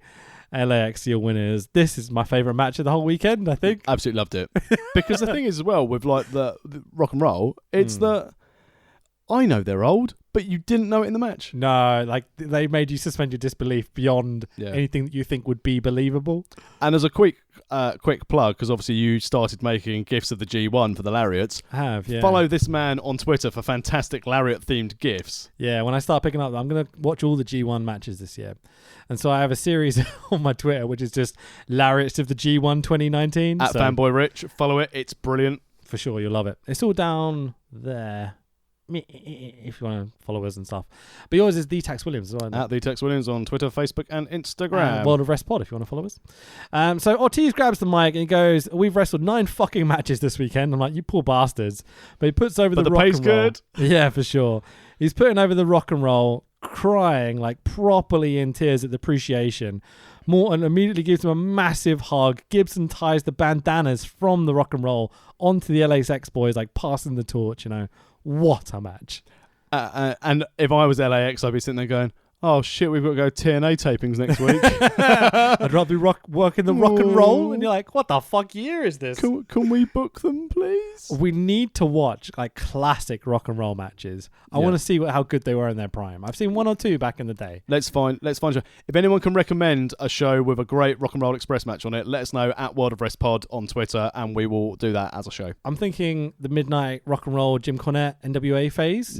Yeah, but maybe something else. We'll see what else is out there. They must have come against like the LOD and the Andersons and stuff like that, you know? Yeah, Ken Anderson. Not those ones. So the ring announcer stumbles the hashtag, which is really funny, the JJSB3. Even I can get it right and I don't even remember it. And some of the crowd are really mean to him, which is proper douchey. I'm like, hey, leave him alone. It's been like fucking 10 hours of wrestling this weekend. Just this day, this fucking evening. Anyway, the next match is LA Park, who we might know as La Parka from WCW. There's a lot of bullshit we'll go over with the name. Versus Masato Tanaka again. Who fucking booked this? Masato Tanaka, the man who does not age. He's incredible, man. Yeah, so again, these are 2 of my favorites in 1998. I mean, LA Park, I loved him in the old WCW. Yeah, we can call him La Parka. We all know who we mean. He's La Parka. There is a new La Parka in AAA. Yeah. CMLL. Oh, as a quick sidebar, have we had any news on what's happened to CMLL following the president's death? No, I haven't heard anything about it at all. I just wonder who's going to take over, because obviously being the longest running wrestling company in the world, you've got to imagine hopefully a family member is going to start taking that ball and running with it. Yeah, I think his wife is still around, for sure. Known for her lucha libre. Wasn't she the woman that was bumped onto? Last CMLL show we watched, was that AAA? I think it was AAA. Can't remember. Because the AAA show we watched had the procession of the Ashes and the flags. It's fucking great. Anyway, so the ref does a little dance as Tanaka's music's playing, and I'm like, yes, it's the same music from back in the day with 1998 ECW and stuff. It's fucking great. And again, loads of confetti for Tanaka, and then they get La Parka's WCW music is playing, and I'm like, this is even better. Like, I'm so fucking in. Fuck off, copyright. You know? This show was in Mexico, right? So La Parka is doing the full chairman WCW gimmick with the pose on the chair in the ring and everything. Loved it. So nice. He brought all this cheesy shit back for the American audience. Obviously, he's a bit of a bigger boy now. Yeah, he's not in great shape. In my mind, I think to myself, I still bet that's the same suit he wore in 1998 WCW, but it's just very stretchy. That's what I want it to be. Man. It feels like it. So basically, the simple thing is La Parka lost his name to a different wrestler who's now La Parka, and so he took on the name LA Park, and they wrestled back and forth. So at one point he was La Parka again, and it was kind of set in stone, but now they've gone back to it again. And I think the guy who's La Parka now in Mexico is his nephew, I want to say, but it's something like that. It's very complicated, and obviously it's all in Spanish, so it's a bit hard to work out really what's happening. But so that's why he's called LA Park and not La Parka now. Not to be confused with Joseph Park from TNA. The whole thing gets really confusing when you start talking about like the family lineages as well. Oh god! Like the Mystico, La Sombra, like all that group is like, oh, fucking hell, this is complicated, boys. Just 3 mates with families doing wrestling again. There's like 3 families make up like all the promotions plus in Mexico. Guerrero, that's it. Yeah, like they're one of the families. Yeah. Like, it's crazy. So the match starts with both lads face to face, some stiff loud chops, massive unprotected chair shots to Masato Tanaka, and you're like, how is your head not dead, not working? It's like he's baked it and added vinegar on it, like when you do conkers. Toughen it up. Sticks his head in the oven with some vinegar on it. It's like, yeah, I'm the man. It's insane. So this would have been a dream match of WCW versus ECW in 1998.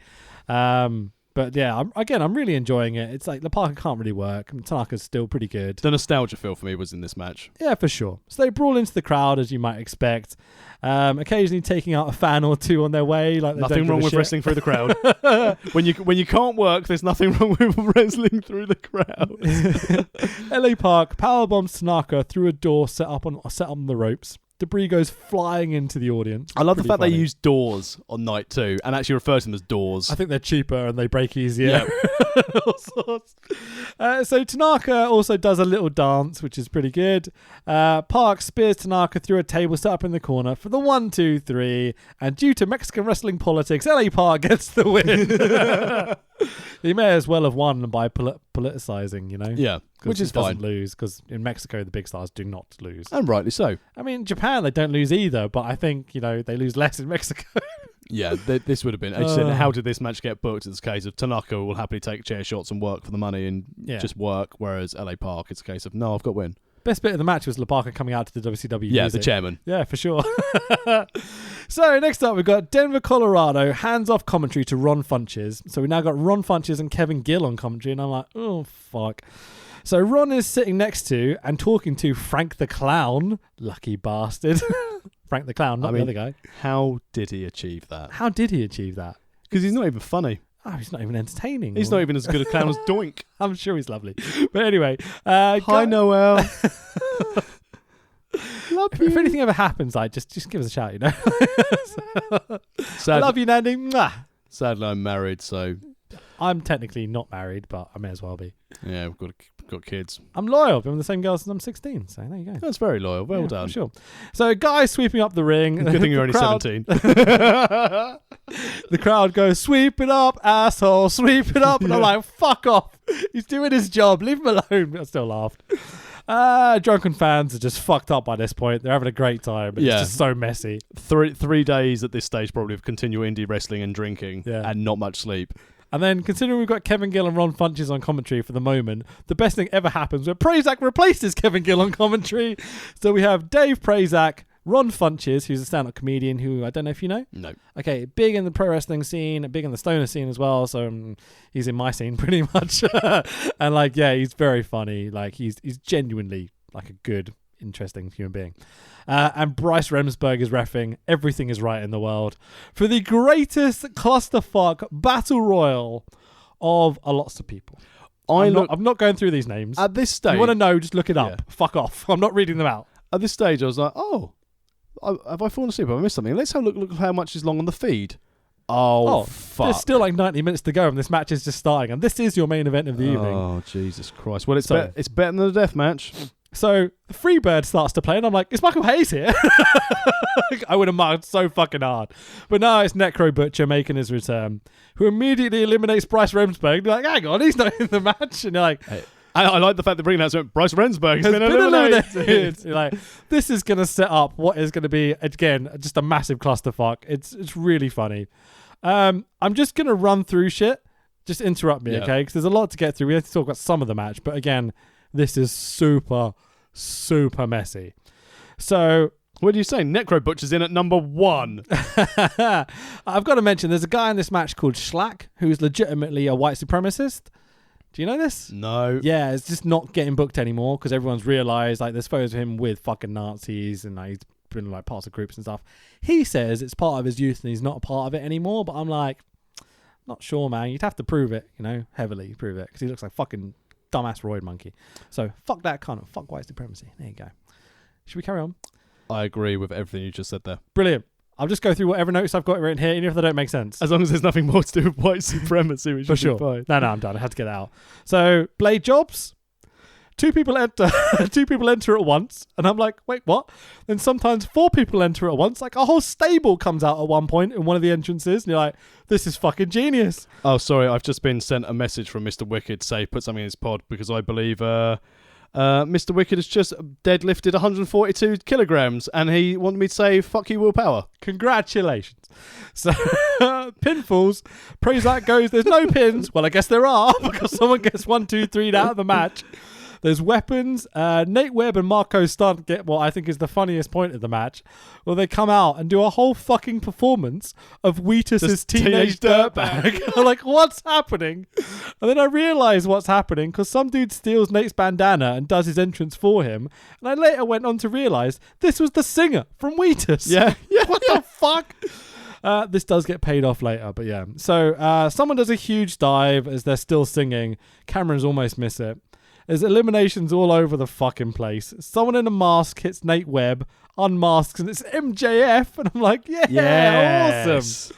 Some big heat. And like MJF is hilarious. He does like Lawler spots in this match. Yeah. Like Road Dogg spots and things. Where he's Loved hanging it. off, hiding in the corner. And It's just wearing his jeans. That's Yeah. where I was like, I don't give a shit. yeah, he's barely dressed for the event at all. And already AEW have created a star.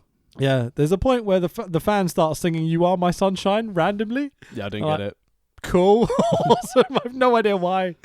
So then we get another brilliant comedy spot, and the ring is full of people, but they all kind of like back off to let this spot happen.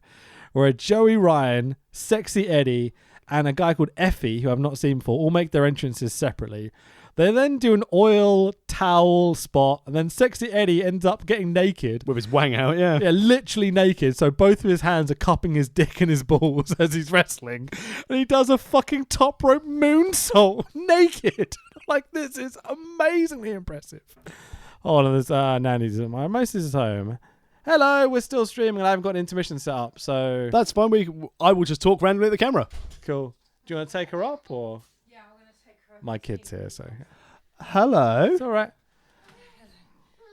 Do you want to just talk about something? Because I haven't got an intermission set up. That's fine. So basically, after the Sexy Eddie spot, and Marco Stunt has had his fun time with Wheatus and a teenage dirtbag. Back in a minute.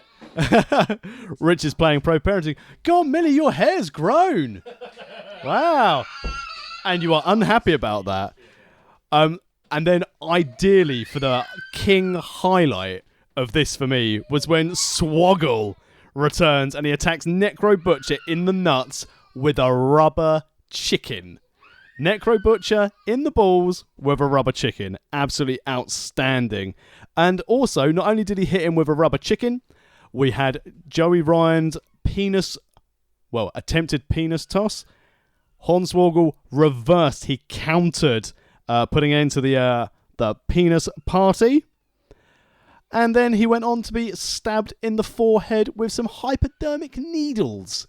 So when you're looking through this clusterfuck spring break, you've got to wonder, hypodermic needles to the head is not an ideal situation. The hypodermic needles were input into his head by someone called G Raver.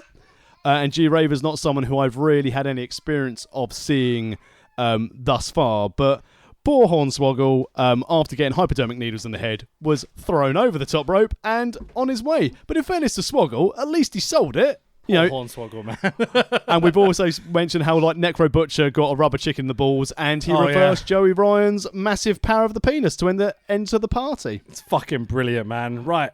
So after G Raver putting the hypodermic needles, the other point I've got here is that God, that's disgusting when he's putting that fucking shit in his head and it's like all spoken out. Like, it looks like kebab sticks. Yeah, it was ridiculous. And then Kikutaro, he comes out next. Conchos everyone, which is basically sticking fingers up everyone's ass. Yep. Which is the thing that Japanese school kids do, if you don't know. But I basically wrote zaps everyone up the arse.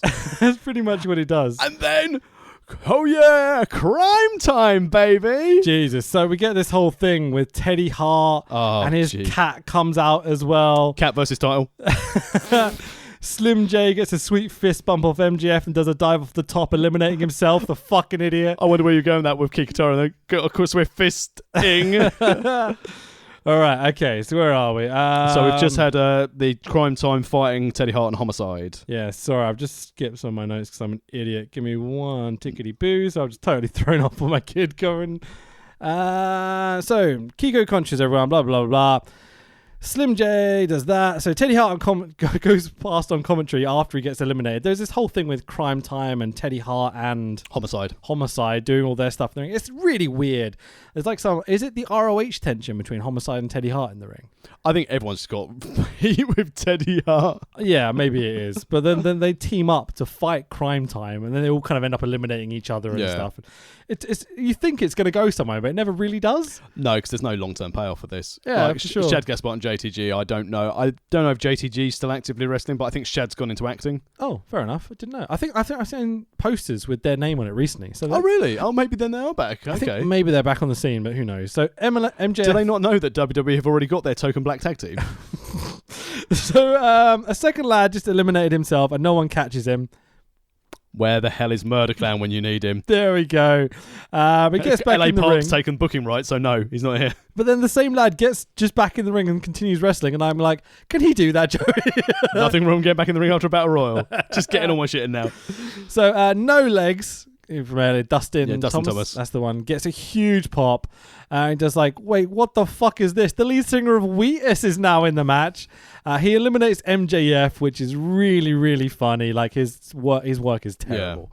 Yeah. MJF does a great job of selling it, Overselling a little bit. Like guiding him through it almost. I liken this to Michael selling for Hogan. Yeah, definitely. So some dude in the blonde dreads who I've never seen before is called Facade or Facade. I don't know how you pronounce it. Focaccia. That's what I was thinking. His spots are fucking insane, so original. I've written sign this guy up because again, his work is incredible. Tony Deppen out and he just goes and does crowd surfing because he's like, fuck this match. Exactly, I wouldn't want to get in that ring. Necro Butcher's still in. Yeah, again, Deppen popping me like crazy. I think he's got a big future. Crowbar suddenly arrives. I'm like, fucking WCW centric. Michael Blaze might be the worst indie name I've ever heard in my life. That's why Johnny Blaze, when it was Nitro, Mundo, Morrison, Nitro, Impact. Anything like Blaze or like some sort of verb at the end of it, I'm just like, just no. David Cheese. Yeah, it's not great.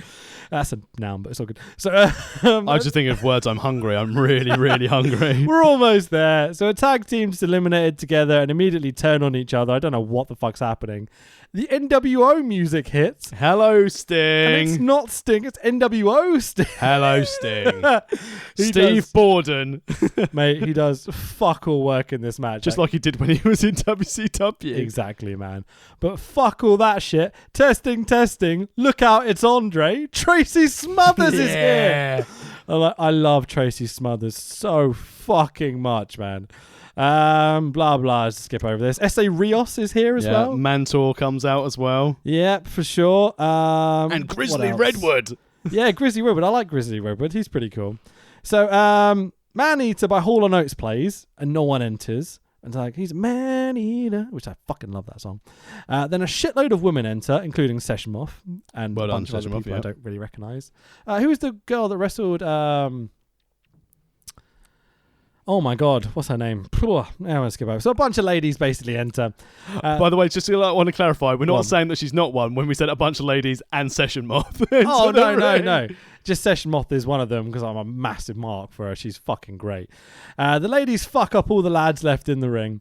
They even shove Frank the Crown out of the crowd into the ring and repeatedly kick him in the bollocks. And I'm like, yes! Yeah! Something good! Vengeance. This just became very satisfying. That's all I've written here. It did for me. The ladies now the volume was up. The ladies now have light tubes and each smash one over the head of Jimmy Lloyd, who's the guy from the previous night. Yep, well deserved. The women drag Joey Janela out from the back in his pants, pose with him, lay across the ropes. Brett's rope. Yep. Got it in, you know. Brett's rope's never been so sexy. A fucking A. With Joey Janela draped over it. And that's literally the end of the show. We cut to a test screen that says signal lost and we are out of here. Yeah, it's not even a finish in this match. They did the Fight TV pretend like they lost the stream old ECW style. Yeah. Cutted lines. It was good fun. Yeah. It was too long for my liking. I mean, how can you talk about a scramble on a podcast? It's a fucking mess, but silly bit. Some of it made no sense. Some of it I was like, holy shit, how did they get these people? In fairness, the name of it says it all. It was the greatest clusterfuck. It's exactly what it says in the tin. Yeah. Yeah. I really enjoyed this show, going to be honest. Like, I think it's like a 3 cornflakes. Had they not had the death match at the end of part 1, it would have been 3 cornflake for me, but the scissor spot just ruined it for me. I know it sounds silly that I know a lot of people listening, a lot of people watching be like, just one spot, but sometimes it just takes a shine off the whole thing for me. Yeah, I get it. Yeah, I felt the same. Like, I felt very uncomfortable immediately after watching that, and I don't think that's how I want to feel watching pro wrestling. But out of this, I got even more so, Joey Janela will always put other wrestlers first to try and make stars and help people out. Atani is a legend, should retire. Jungle Boy is exactly what you said, young heartthrob that needs to be showcased. Tony Deppen, best heel on the business. Best heel in the US at the moment. Yeah, he's got a future, that guy. He does. And anyone who could pick up a mic and instantly have everyone who was cheering him instantly booing him, like that's clever. Yeah. You know, Will Ospreay comes out and I cheer him, and then he starts to cut a heel promo and I just shut up. Yeah. Because like I don't want to cheer him if he's meant to be a heel. You know what I mean? Yeah. But I don't boo him. The whole fucking place, as soon as Tony Deppen started talking, we're like, you fucking prick, you know, like they hated him. Dustin Thomas, phenomenal athlete, fantastic, and people should book him and make him a decent part of your shows, because not just because he has no legs, it's because he's a talented guy and he can do some things that cruiserweights can't do. Sure. And as you said, final point for me from this show, Rock and Roll Express are still the greatest tag team alive. My God, they're good. They're so good. Like everything they did in the ring, the way they worked, the way they put the match together, their expressions, their signals, their interaction with the crowd, like they're old men. Yeah. And they're still better than 90% of the people in pro wrestling right now. Yeah, not just on this card, in pro wrestling. No, like watch rock and roll matches and learn if you want to be a tag team wrestler. And also, failing that, go and watch Final Deletion to watch them go against the Hardys in a really weird announcement. Well, we've run long. Yeah, we have. It's all good, don't worry. So I'd highly recommend you sort out this particular spring break. I'm going to try and check out some of the older spring breaks as well, because there's been 3 of them now. Yep. And there's definitely going to be more in the future, you'd like to think still. They might not be Joey Janela's spring break. But they'll be GC Dub. Yeah, we'll be putting on these shows and booking this fucking mayhem. So, I mean, it had Orange Cassidy against Taka Michinoku and Masato Tanaka against La Parka. Like, yeah. How did you book these matches? It's incredible. I think that's like the biggest thing I take from this show, is that they're so original and so wacky. This is the thing I'm looking forward to most. So if I am privileged enough to be part of Battle of the Independents up in Tampa in April, and I'm doing commentary on it, I'm so looking forward to going to all these little indie shows, and that sounds disrespectful, all these small indie shows to be part of things like this, just to experience them firsthand.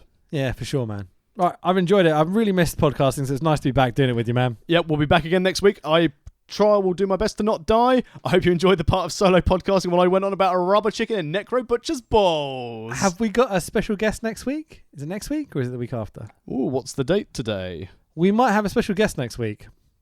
And we will announce what we're going to do during the week, probably on our Twitter most anything. Yep, follow us on Twitter at World of Rest Pod. We've got a Facebook. Yep. We've got a Facebook page, World of Wrestling Podcast. You can find all of our archive stuff at worldofwrestlingpodcast.com.